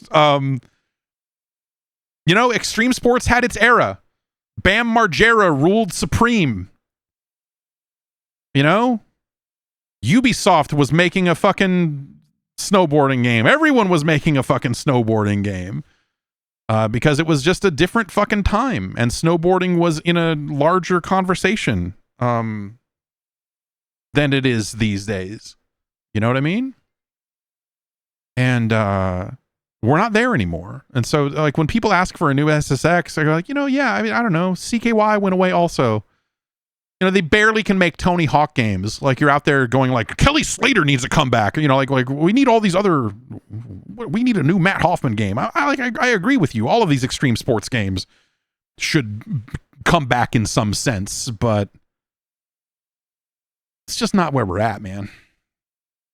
As a society, when it comes time to, like, hey, we actually have to sell these games in a mainstream sense. Like, it's just, it just seems like the popularity just isn't really there the way it would need to be, the way it was then. Do you even know when the X Games is on? No, you don't. I don't. Did they just happen? It's a sad state of affairs, man. And there is still, there's a whole skateboarding industry and all that stuff is still happening. And, but like that stuff kind of waxes and wanes in terms of like overall mainstream popularity, right? Like we went through a few phases of it and it was a wonderful time, But the days of that being big mainstream at this point, it's just not there. And SSX is a casualty of that as much as it is of anything else. Like imagine if you were at EA trying to get a new SSX game made and you had to like put slides in your deck about the overall like popularity of snowboarding, And then you had to look at comps and go like, well, Riders Republic did this. You would get to the point in your pitch where you said Riders Republic did this and they'd be like, cool, man. All right, you got to go. We're done. This is not the size of business we're trying to do with our releases here at this company. If you want to take an 8-person team and go make that game in a bunker somewhere with no healthcare, be my guest. But here at Electronic Arts, we are too busy selling the company to nightmare people. So, it just kind of is what it is. It sucks. Like, well, whatever. It sucks, but also the other thing I'll say is I don't think snowboarding games are very good. They never were. And it's specifically because they could never decide what they wanted the game to be. As Tony Hawk got popular and kind of influenced the design of all of these trick-based games and what have you, snowboarding games could not decide if they wanted to be racing games or trick-based games, and so they would sit somewhere in the middle, and generally speaking, they did it poorly. A lot of those games are bad. It's like, hey, here's a skateboarding game, but you have to hold down the button way earlier because you really got to rev up that spin. Like, what? I'm not here to fucking prep. I'm here to fucking jump over shit. And snowboarding games just often handle that poorly. And SSX was, in a lot of cases, a fucking racing game. More so than it is an extreme sports or trick-based game. And that's just not that fun. It never was. Yeah, Street Skater 2. Yeah, there you go. Get the Street Skater franchise. The pre-Tony Hawk fucking skateboarding games. The pre-Thrasher Skate and Destroy skateboarding games. Go look at that shit. Where they're just like, I don't know, get on a skateboard and race. And you can do tricks sometimes. That stuff kind of sucks, man. And snowboarding games are kind of in that same, like, in that same lane in a lot of ways. So I don't know, man. That never, like the Cool Borders franchise. I remember when like Web Systems was bringing those out, and just people were getting excited about them. And I just, every time I'd be like, man, these games fucking suck, dude. Like, these are so fucking lame. There's nothing cool about any of this. There's nothing cool about Cool Borders. Yes, now Freak Style and now Trick Style is a game I can get behind. But yeah, I don't know. Snowboarding. And people like SSX, and I get it to a degree, because I think that they did a good job of like making that shit fun. In doing like what is effectively the best version of that. My problem is that it's still that. So I guess I'm a take it or leave it kind of guy about that sort of stuff. My phone rang. I just need to make sure that it's not like more things going on. Okay, I think it's okay. I think it's okay. Brandon writes in, PC has essentially ditched the ESRB, and with Sony doing its thing, Xbox Helix supposedly being a PC, do you think the ESRB might go away? Would they change their requirements? Could the ESRB process sway developers to not put a game on a console? Could the ESRB be dying? Would be interested in your thoughts if these changes are affecting the Entertainment Software Ratings Board. Yeah, so at some point, like especially smaller games, they just don't get rated by the ESRB anymore, and Steam has effectively its own rating system in place for games that are not rated that way. You can still kind of flag them as mature and what have you, but like the ESRB is not rating all of these porno games on Steam. You could argue that maybe they should, but but yes, Peggy is in the same position. I think the only use for Peggy at this point is, JPEG Mafia can sample it on his albums. The guy going Peggy 18, and he's done it already. So, what use does Peggy have anymore? But I'm trying to, like, Halo would be a game that would be rated, right? Do they have? I want to look on the store page on Steam for Halo, because I think they do. Yeah. So they when a game has been ESRB rated, they do display it on the Steam store page for it, and I think it is something that is expected for major publishers to do. It is. I think the knock on it, especially from indie devs, is that it was always very expensive to get your game rated, and so the ESRB was trying to find ways to do that. But as sales moved digitally and out of stores, the ESRB, I think, had a hard time making that transition, and they tried to be like, oh, you got to get your game rated to be on these systems. We need to do this. But like, I don't think that that's the case. I guess I'm going to turn on a PlayStation here real quick, because I'm curious. Because like is every console game getting rated these days, even small indie games, or have they found a way around it as well? I'm staring at all these remotes. Which one is which? This one is the one I need.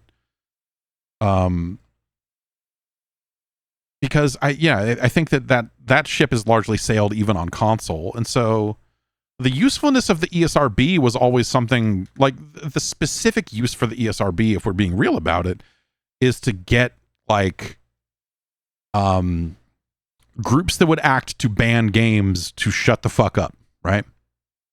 It's the idea of just like, nope, this industry is self-policing. We have a ratings board in place. You don't need to come in and impose your bullshit ratings on games. It's not necessary. We've got it under control. Like, that was always the basic idea of why this stuff exists. And so Pragmata is rated T. Of course, Capcom would get a game rated. Crimson Desert is M. M-Pulse is rated T. So, even like that's a game that I would not have been shocked if it didn't get rated. R-Type DX Music Encore is rated E. So it seems like if you're shipping on console, even Yomi 2 is rated E10 plus. That's right, even Yomi 2. Console Archives Master of Monsters Disciples of Gaia is E10 plus. And so, yeah, I believe everything on the PlayStation Store, and I suspect also on the Xbox storefront as well. I bet that everything that shows up there is ESRB rated, because this stuff was kind of always for consoles in the first place. The Legend of Fireball, which looks like some AI generated ass fucking fake Dragon Ball Z looking. This looks like, what the fuck am I looking at? This looks like an idle game about a kid that is trying to shoot fireballs, which I'm completely behind. But the art does not look very good. It's rated E, and it has an alcohol reference. Even the $2.99 Suika game is rated E. So, I guess, like, because that is in place, because parents can benefit from it, from these ratings, but also it keeps the government off of everyone's back to rate all these games. Like, at the end of the day, like, that is why this exists, and it's why it always just existed on console, because consoles were the more mainstream thing, right? Consoles are where the majority of the focus on things like game ratings or game violence would target console games first, because that's just how regulators would think about it. And so, to a certain degree, like, the PC has always been a little bit more, let's say lawless, but also global. We have games here like Le Mans Ultimate, which, looks like a fairly standard racing game that came out last year.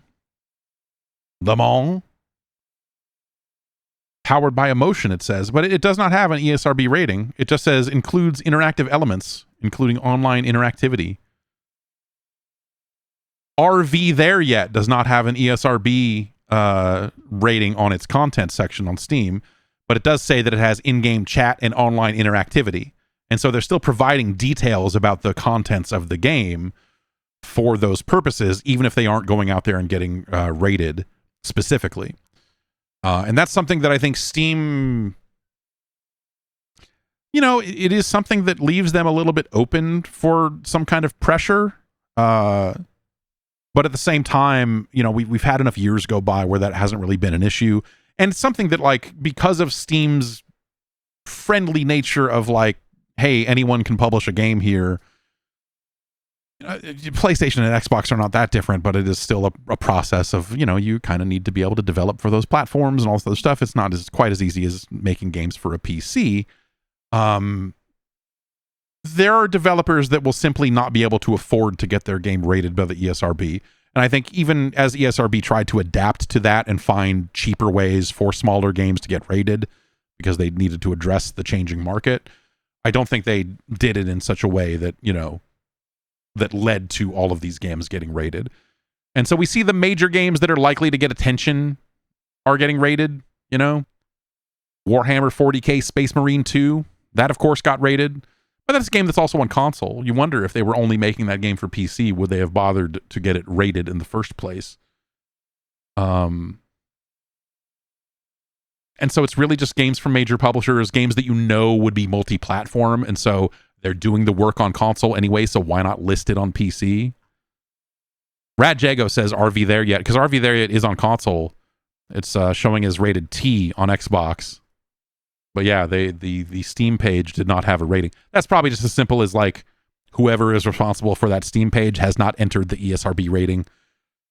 Or perhaps there's some scenario where the PC version must be considered individually to a certain degree. And so I guess I would say that, like, I don't think that will change. I don't think the platform, I don't think the future of PlayStation and Xbox will change dramatically enough that developers will stop getting their games rated.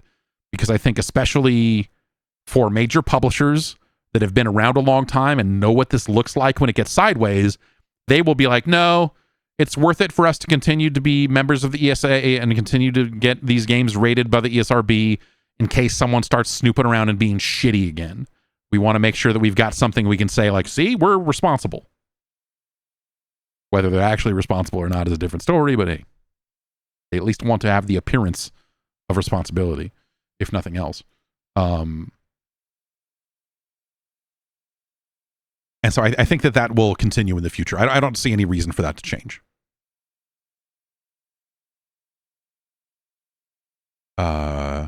Thank you for your question. Nicholas from Charleston, South Carolina, with a question that I've had here for the past 4 or 5 weeks. Why does text on the N64 look like garbage? I know, right? I know, right? This is something I thought about for a long time, even remembering that as a kid, I had to take breaks from playing, in particular the N64, but also the PlayStation 1, because elements of the graphics gave me headaches.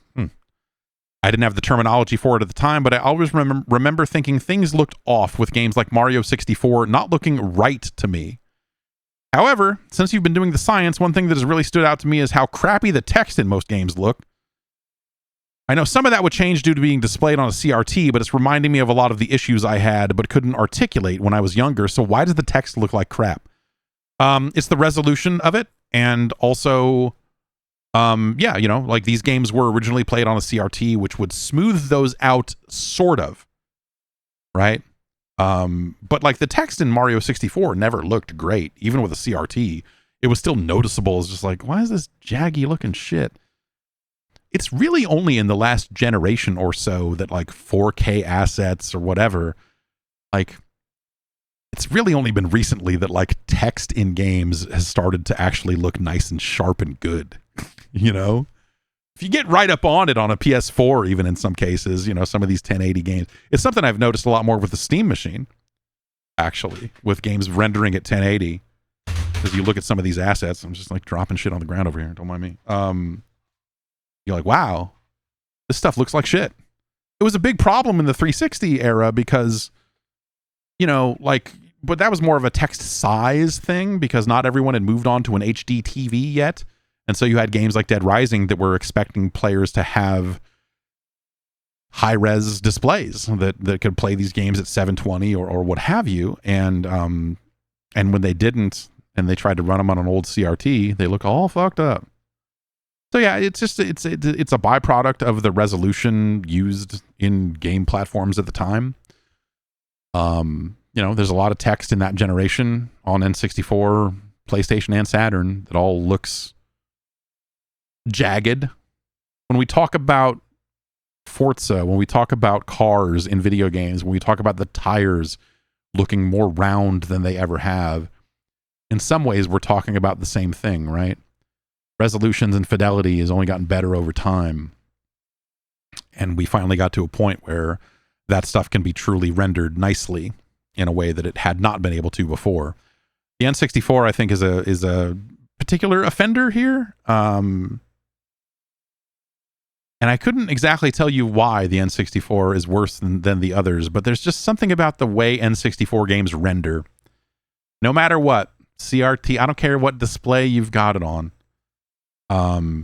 There's just something about the way those games render to screen, whether it's 2D assets or polygons, that just look fucked up. Yes, that's a smear. Colonel Sanders says they have a smear to them. Yeah. It's the Barbara Walters interview of consoles, you know? A reference everyone will get. And like a lot of those assets look like they've been mildly smudged. Even the 2D assets, they just look off. And they look jagged on top of that. So it's like you got these jagged assets that they go like, okay, we're going to smear them a little bit. And then on a CRT, you're going to maybe lose a little bit of this as well. And so maybe it'll come out the other end looking a little smoother. And the answer is, I don't think it really ever did. And maybe I just maybe my TVs were too good. Maybe I was just buying good TVs for too long. You know, in that era and forward, I was willing to pay for a good ass TV because I don't know, like, because all I used it for was playing video games and watching Mr. Show. And so, you know, you see how that shit looks sometimes, and the N64 is kind of fucking gross looking a lot of the time. If it's not the fog and the draw distance, then it's just like the resolution of the whole thing, and just like, yeah, I don't know, the whole thing is just kind of funky sometimes. And I think that some of that is like returning to it now, as we've been doing on every Friday here for the past month or so. It has been charming to see how some of these N64 games look. Because, you know, the way that PlayStation 1 games look is burned into my fucking brain at this point, because it's the swimmy polygons, some of the edges and seams between them, and, you know, just some of the weird stuff that PlayStation 1 games did. N64 games are fucked up in an entirely different way. And an entirely specific way that I don't think any other platform has ever fucked it up quite in that way. And they fucked it up for good reason. You know, hey, there's only so much power they have, and they have a system level fucking blur that they put over everything, which I think was a weird idea at the time, and it is one of those things that, like, now that we're, you know, dealing with better display technology, that blur is maybe even a little weirder. Yeah, the N64 has a real distinct flavor to it, and it's been exciting. That's been part of the excitement about me revisiting these games, is just like, man, it's such a fucking point in time. Like, the N64 is such a specific point in time. It is such a specific set of circumstances that lead to that thing looking the way it looks. And it's not talked about. When we talk about N64, it's either people with extreme nostalgia for how great it is, or they're talking about one of 3 video games being one of the greatest games ever made, or whatever. And then you get and you load up something like Starshot, Space Circus Fever, or whatever. and you are faced with an entirely different proposition about the quality of video games. And then you look at Hybrid Heaven, which is like, I don't know, the things that make Hybrid Heaven interesting are things that would be interesting on any platform. Which is what I'm saying, is they should still be making sequels to Hybrid Heaven today. And it's sad that they don't. I got the PC version of Starshot running. Speaking of Starshot, Space Circus, whatever. It's available on Steam, but it's a very old game and does not run on Windows 11 natively. There's some things you can do to get that PC version working on Windows, but instead I just installed it on the Steam machine and then installed Proton 3.7, which is a very old version of Proton by Proton standards, and it launches just fine. And by just fine, I mean the game is so old that it doesn't have good controller support, and it's a fucking nightmare to play. And even more of a nightmare to play than the N64 version, which at least was built around a controller. The interesting thing about the PC version of Starshot, for those of you who were with me on Friday as we experienced the magic of Starshot, the majesty and the pageantry of fucking Starshot for the N64. The PC version has full speech, whereas the N64 version has like French sounding, Banjo-Kazooie babble. And that's crazy. It's not, it doesn't even have like French accented dialogue. But it is all voiced. It is all actually fucking voiced. And because it came out for PC in an era when analog sticks were not really a thing quite yet, the control on it is done with a D-pad, and it's or a mouse, which is even more fucking broken. Does it have a French dub? I think it does have multiple languages. I think you probably could play it in French if you really, really wanted to. Also, the texture resolution is improved. You can run it at a higher resolution than the N64 version certainly ran. And so it's this weird widescreen, nicer looking version of Starshot that you've always wanted. The control's way worse. I'm sure if we spent enough time with Steam input, we could probably cobble together some kind of nightmare control scheme that makes that game work properly. But don't do that. But also, if you happen to do that, make sure you share your template so that I can download it. No, I'm not gonna play it. Starshot is a terrible video game. Starshot is a terrible, terrible video game.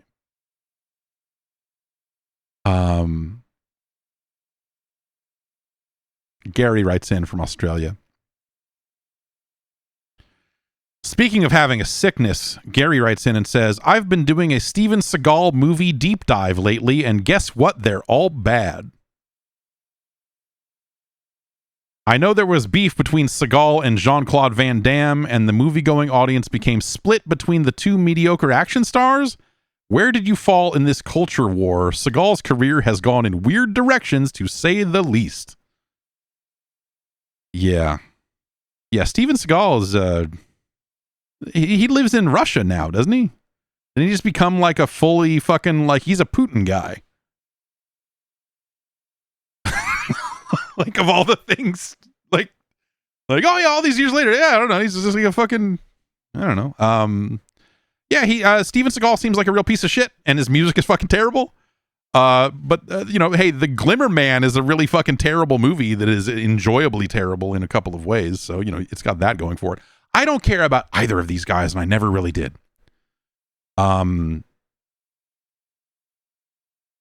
I just like when they were in their prime making movies, like I just didn't really care. I bet that the first Jean-Claude Van Damme movie I saw was Street Fighter.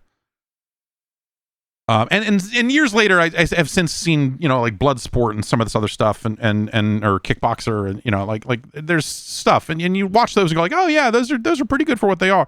But at the time, I could not have been less interested in any of that shit. And so even just stuff like even Steven Seagal's like big movies or whatever, like Under Siege or whatever.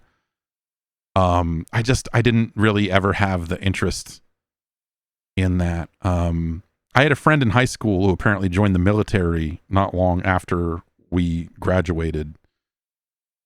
And the story was that he went on, I don't know if he was a Navy SEAL or what. He ended up getting into some shit, was my understanding. He ended up being on one of those small teams that does fucking secret stuff, but then also was a chef, like, and he trained to do that. Like, he specifically was like, yeah, no, like fucking Steven Seagal, like Under Siege, man. I was like, okay, yeah, cool. But I really like the Jean-Claude Van Damme, Dennis Rodman classic. And I love it so much that I can't even remember the fucking name of Double Team. I think that's a hell of a movie.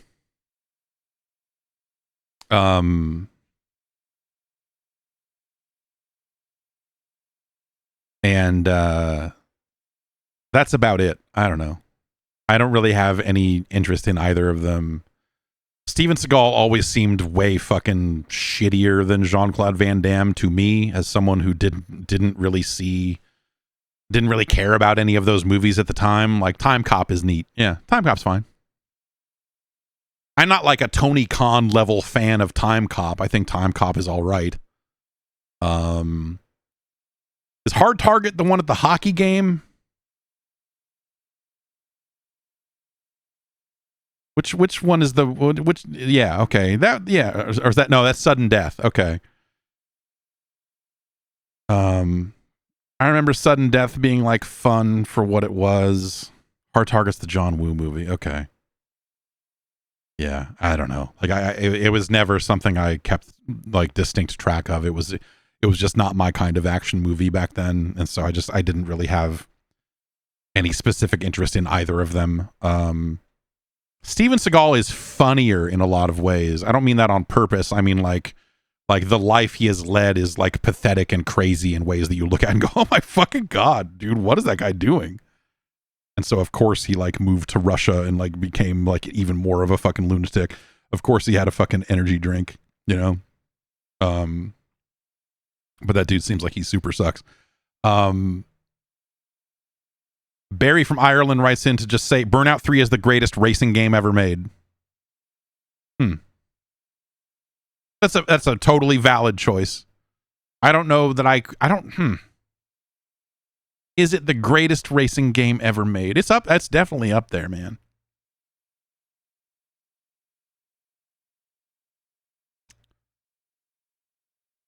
But is it the? I'm saying, is it the greatest? But I don't know.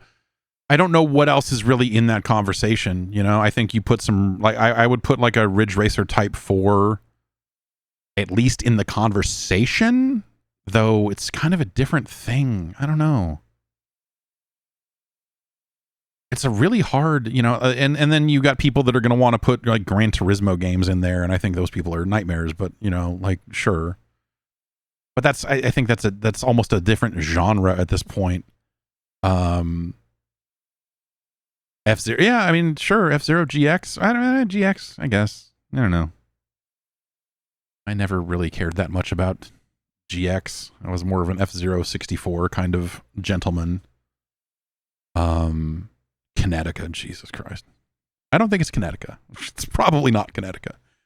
Wipeout XL, see, Wipeout XL is a game that I can never really, and it's because I haven't really played it seriously in a very long time, but Wipeout XL is like, the reasons I love Wipeout XL don't have as much to do with it as a video game, as a thing that you play, as much as an experience and a visual aesthetic and all this other stuff. And I think that's why Wipeout XL is still, you know, in a conversation. It is extremely fucking cool. But I don't know that I would say that it's like a fucking perfect, amazing driving, you know, racing game, whatever we want to call it. Ridge Racer Type 4 was fucking awesome. Like, it had an amazing soundtrack, an amazing visual style to it.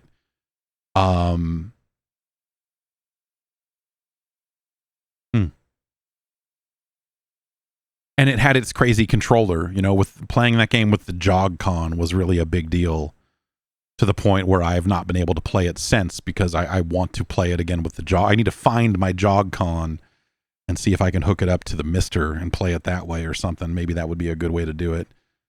Colin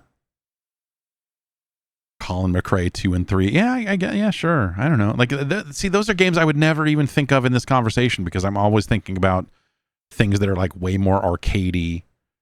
Rage Racer. Yeah, Rage Racer is good too. Ridge Racers for 1 and 2 for PSP are both like good kind of best of like best of compilations of that sort of stuff. And those games still do pretty well. Yeah, those Outrun games, those newer Outrun games, people like those. I never. Those games are fine. I never really got attached to them in any kind of meaningful way. But I feel that way about Outrun originally. Like Outrun to me was always a really fun aesthetic, and I think it's a fun soundtrack to go back to, but I don't know that I enjoy playing Outrun at this point in time. I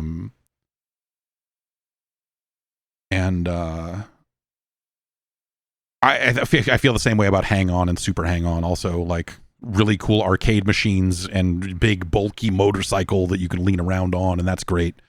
But I don't think that I actually enjoy playing those games as games. You know, the original Need for Speed Most Wanted is like, if we're being honest with ourselves as people, if we're just being fucking normal people here,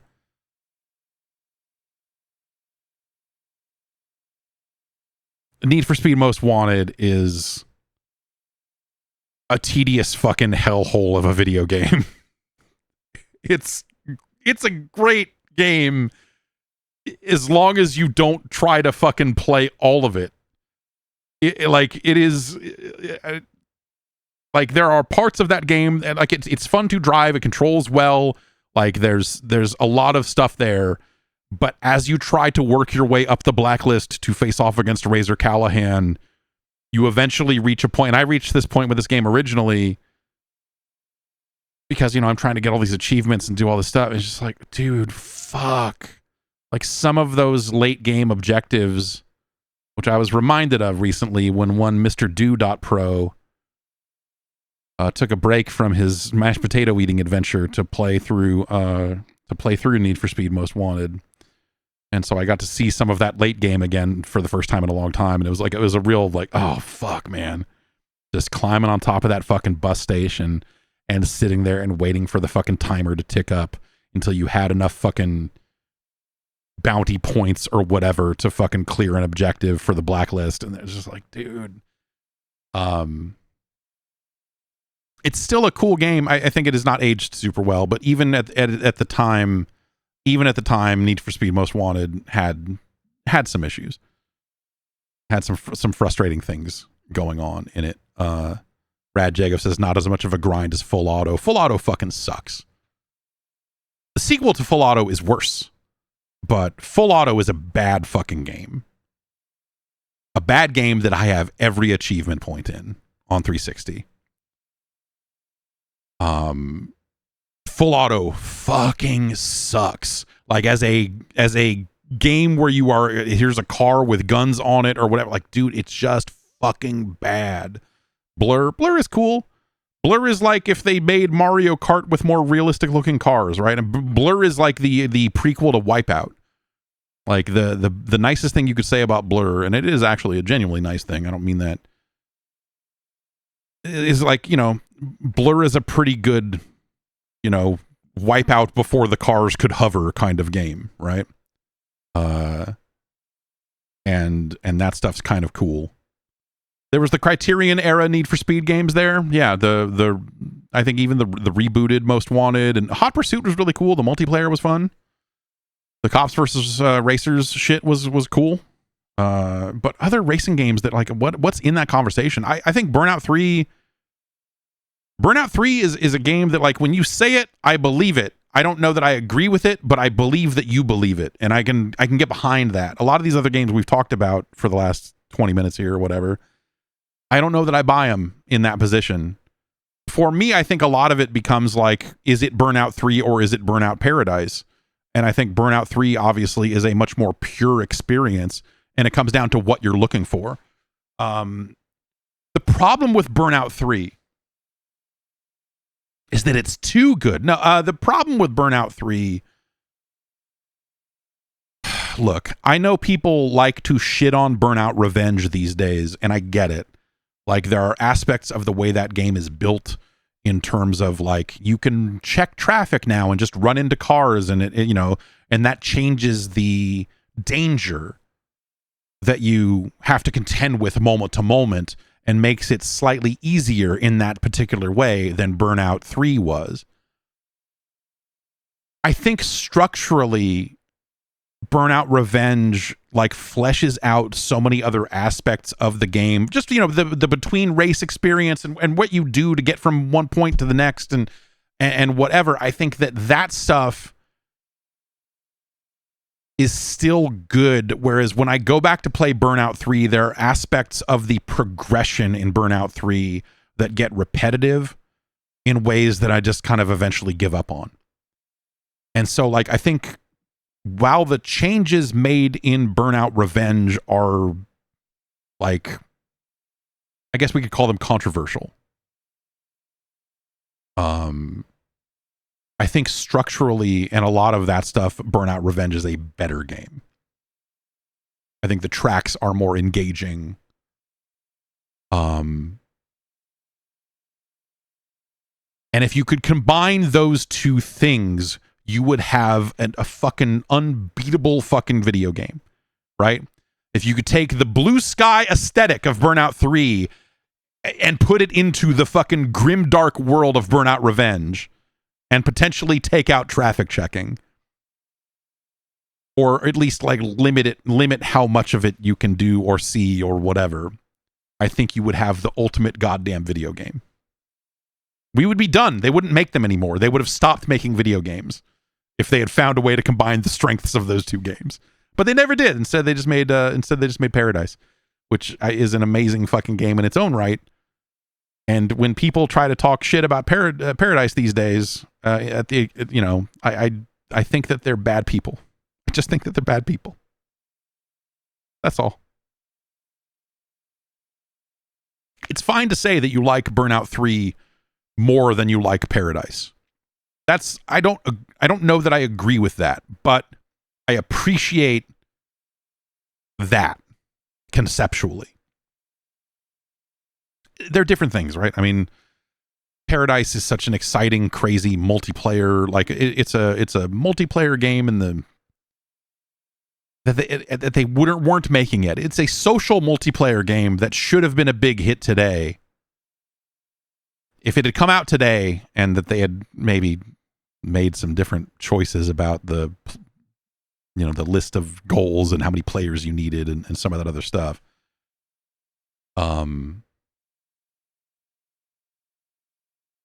Like I feel like that should be a bigger deal than it is. Recreation launched with issues and launched with zero fanfare and had a lot of reasons why it did not catch on, but it's sort of the shame about it, because when you think about the type of like the big stream games, the big kind of like social multiplayer popularity of games that get streamed by, big streamers or whatever, like I think that some of the concepts that were in the Burnout Paradise multiplayer, in terms of the shared objectives and the goals you had to go and do, and everyone needs to do all these backflips and everyone needs to do this, like I think if you enhanced that and made a few different choices with it, you could get it to catch on. You could get it to catch on in a way that some of these other social multiplayer games have. You could find a way to do whatever. You could make fucking Among Us with cars. There you go. Which car is the one that has the task of crashing into the rest of us? I don't know. It's a mystery. We have to find out. Everyone meet at the baseball field for a meeting.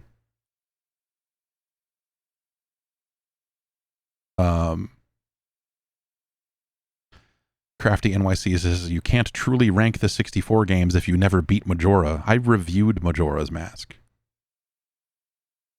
I reviewed that fucking piece of shit.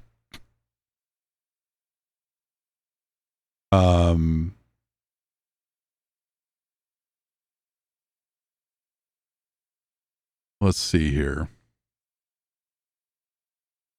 Zach from Phoenix writes in and says, as a longtime professional gamist, what trend is most surprising to you that it's stuck around? For me, it's the walk and talk where you don't have any control or very little control over your character.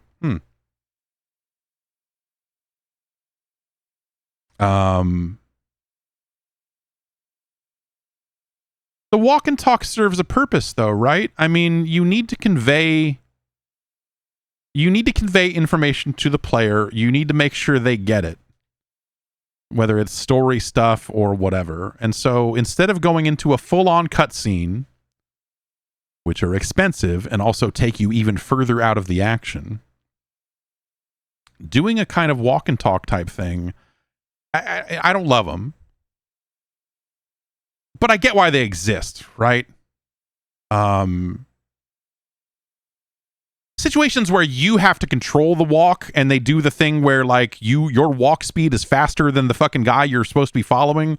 Like there's a bunch of games that fucking do all that shit completely wrong, right? And really fuck that whole thing up in nonsense ways. But at the same time, like occasionally and it's something that I think you do in story games, right? You have to, and there's bound to be a better solution to this that maybe people just haven't hit on yet, and I can't immediately think of one. But you're trying to convey a story to the player, and you've got some downtime. It used to be that maybe you were also hiding a load in the background, too. So you're like, okay, we're going to do this walk and talk. We're going to stream a bunch of assets in. And, you're not going to have any control. It's going to just be a cutscene, but it's not, you're not really in any, we're not pulling the camera away from this point of view. And I think that stuff is okay. Yeah, it can be overused like anything else. But I think sometimes you've got some story to convey and you need to fucking make sure that it sinks in, whether that's some kind of resonant moment that you're doing or whatever. And a lot of games do it without taking control away from you, or you're just getting voices over the radio and you're just like running around in circles being a dumbass while someone is yapping at you about stuff. Like, I think that works fine too. I don't know. But it's not any better or worse. It's just there are plenty of games that do the walk and talk without you realizing it also. Like, hey, here's a sequence where there's going to be no enemies. Like, you're still traversing. You're still going from place to place. It's not a dangerous place to place. You're not falling to your death very often or whatever. But yeah, maybe you're jumping from this building rooftop to another one and you're doing this little run across this wall run here. And, it's perfectly safe. No one's ever going to fall. Maybe you're shimmying up the side of a building and someone is in your ear talking about something. And, it's a better way to hide it. But it depends on your game taking place in an era where people had radios and earpieces where they could listen to said radio stuff without climbing a building while holding a big walkie-talkie or whatever. And that doesn't always work depending on where your game is set, when your game is set. So I don't know. Like for trends, as far as trends and stuff, I think some of it is the length of the tutorials at a beginning of a game. There's stuff that I would have thought we would have used, like data should have solved some of these problems, right? When it comes to the tutorials at the beginning of a game, and maybe the data actually was in place and showed that they needed all this stuff, but to me there's an aspect to this of like, all right, you can look at my profile. You know that I played all of the other games in this franchise, or you know that I've played plenty of video games. You know that I've played them to completion. You know that I've played them at a level of skill. Like there's aspects like that. You just go like, okay, give me the abridged version of this tutorial. Don't say you need to hit the crouch button to get under this fucking log. If you double tap jump, you can clamber up onto a thing and keep it moving. You know, like like you could give me the short version of that. I played this is a while ago now, but when Helldivers came out on the Xbox, I played through, like I fired it up and I was like, oh yeah, Helldivers is out on Xbox now. That's crazy. And then launched it and had to go through that whole tutorial again. And I was like, oh, fuck this. Like I played through most of the tutorial and I was like, I'll just play it on PlayStation. Why the fuck am I like, okay, cool. It's cool. It's on Xbox. Runs great. Like whatever. All right. I don't want to play through this shit again. I don't need to play through this again.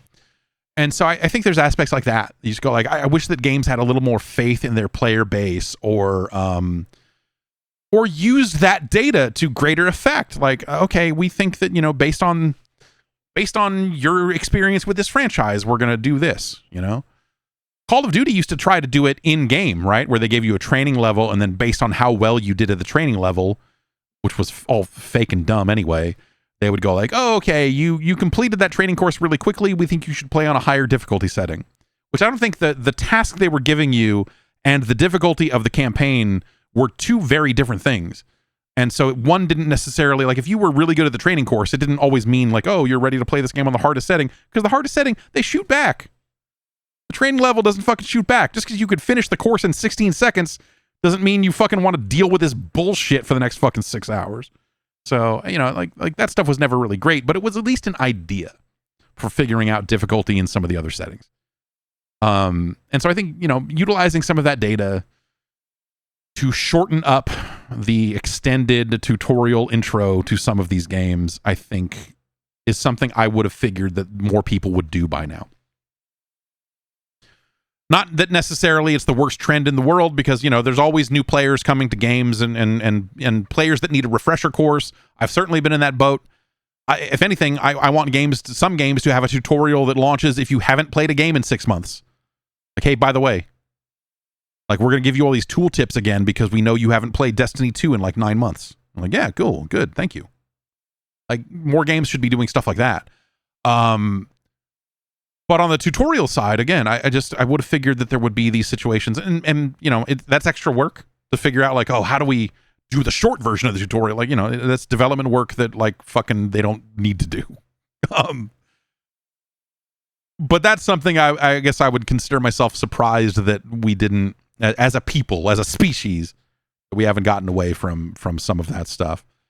The Halo campaign thing. The campaign evolved thing that just came out is actually funny because it gives you an option when they first like unfreeze Master Chief and go like, and like of course you do it, like you can skip all of the inverted look and all of the other fucking system stuff and just get right down to action by like walking out of the room or you hit a button or whatever. But it's like, do you want to go through the full tutorial? And it's funny that it asks you. And I think it's one of those things that like is a dumb, like as a way of saving time for the player. I think it's actually like super indicative of like someone didn't get it. Like if you want to replay the Halo 1 campaign and experience it in all of its fucking joy and like the memorable moments of it, for me, one of the most memorable moments of that is the guy going, all right, Chief, now look up at this fucking light. Now look down at this other one. Do you want to do inverted look or not? Like at the time, that was a mind-blowing way to convey that information to the player. Like, oh, dude, it's like part of the intro to the game is me picking the fucking look settings. That's nuts. It's cool how they did that. Look at that. And now they're going to have me stand in this thing and then I'm going to get hurt and my shield's going to recharge. It's going to make the noise. And, you know, like all of that early game stuff, like that's some of the most iconic stuff in Halo 1. And so having the ability to skip it to me is just like, like, I don't know. Of course I didn't skip it because that's why you're there. You're there to see the thing. And so I don't know. I thought that was like a funny choice that they made. It's like one of those things like on the surface, you're like, oh, that's a good idea that you can skip it. And you're like, wait, no, who would skip it? Only a monster would skip this. Like if you're not here to fucking look at the fucking lights, why are you playing Halo 1 campaign evolved in the first place? I don't know. Maybe that's just me. Let's see here. Maybe we can take like one or two more here before we wrap up. Um,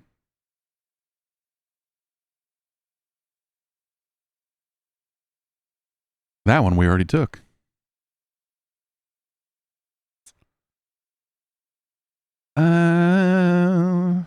Tell me about cheating on PC, asks Kuno. I was hoping to get a Steam machine, but then due to some unforeseen circumstances, ended up with an Asus ROG Xbox Ally X instead. So I installed Bazite on it. So far, so good. I typically play games on Xbox, so my main interest is experiences I cannot get on console. I love the blasphemous games, but they're too difficult for my taste, and I haven't been able to complete either of them, so I figured I should be able to cheat in those games now that I can run them on PC. So I started looking into Cheat Engine and such, but it all seems very confusing. What are Plitch, WeMod, and Fling? How does Nexus mods fit into all of this? Can I even use Cheat Engine on SteamOS? Do you have any recommendations on what to use on SteamOS, or should I just reinstall Windows on this thing? Empty Warren in chat says use Wand, which I don't know what that is. So Cheat Engine, I was just looking at the Cheat Engine homepage the other day. I don't know if there's a straight up Linux version of it. I want to say there is, but yeah, there is a Linux version of Cheat Engine. I would not be able to tell you anything at all about how to make that work, though.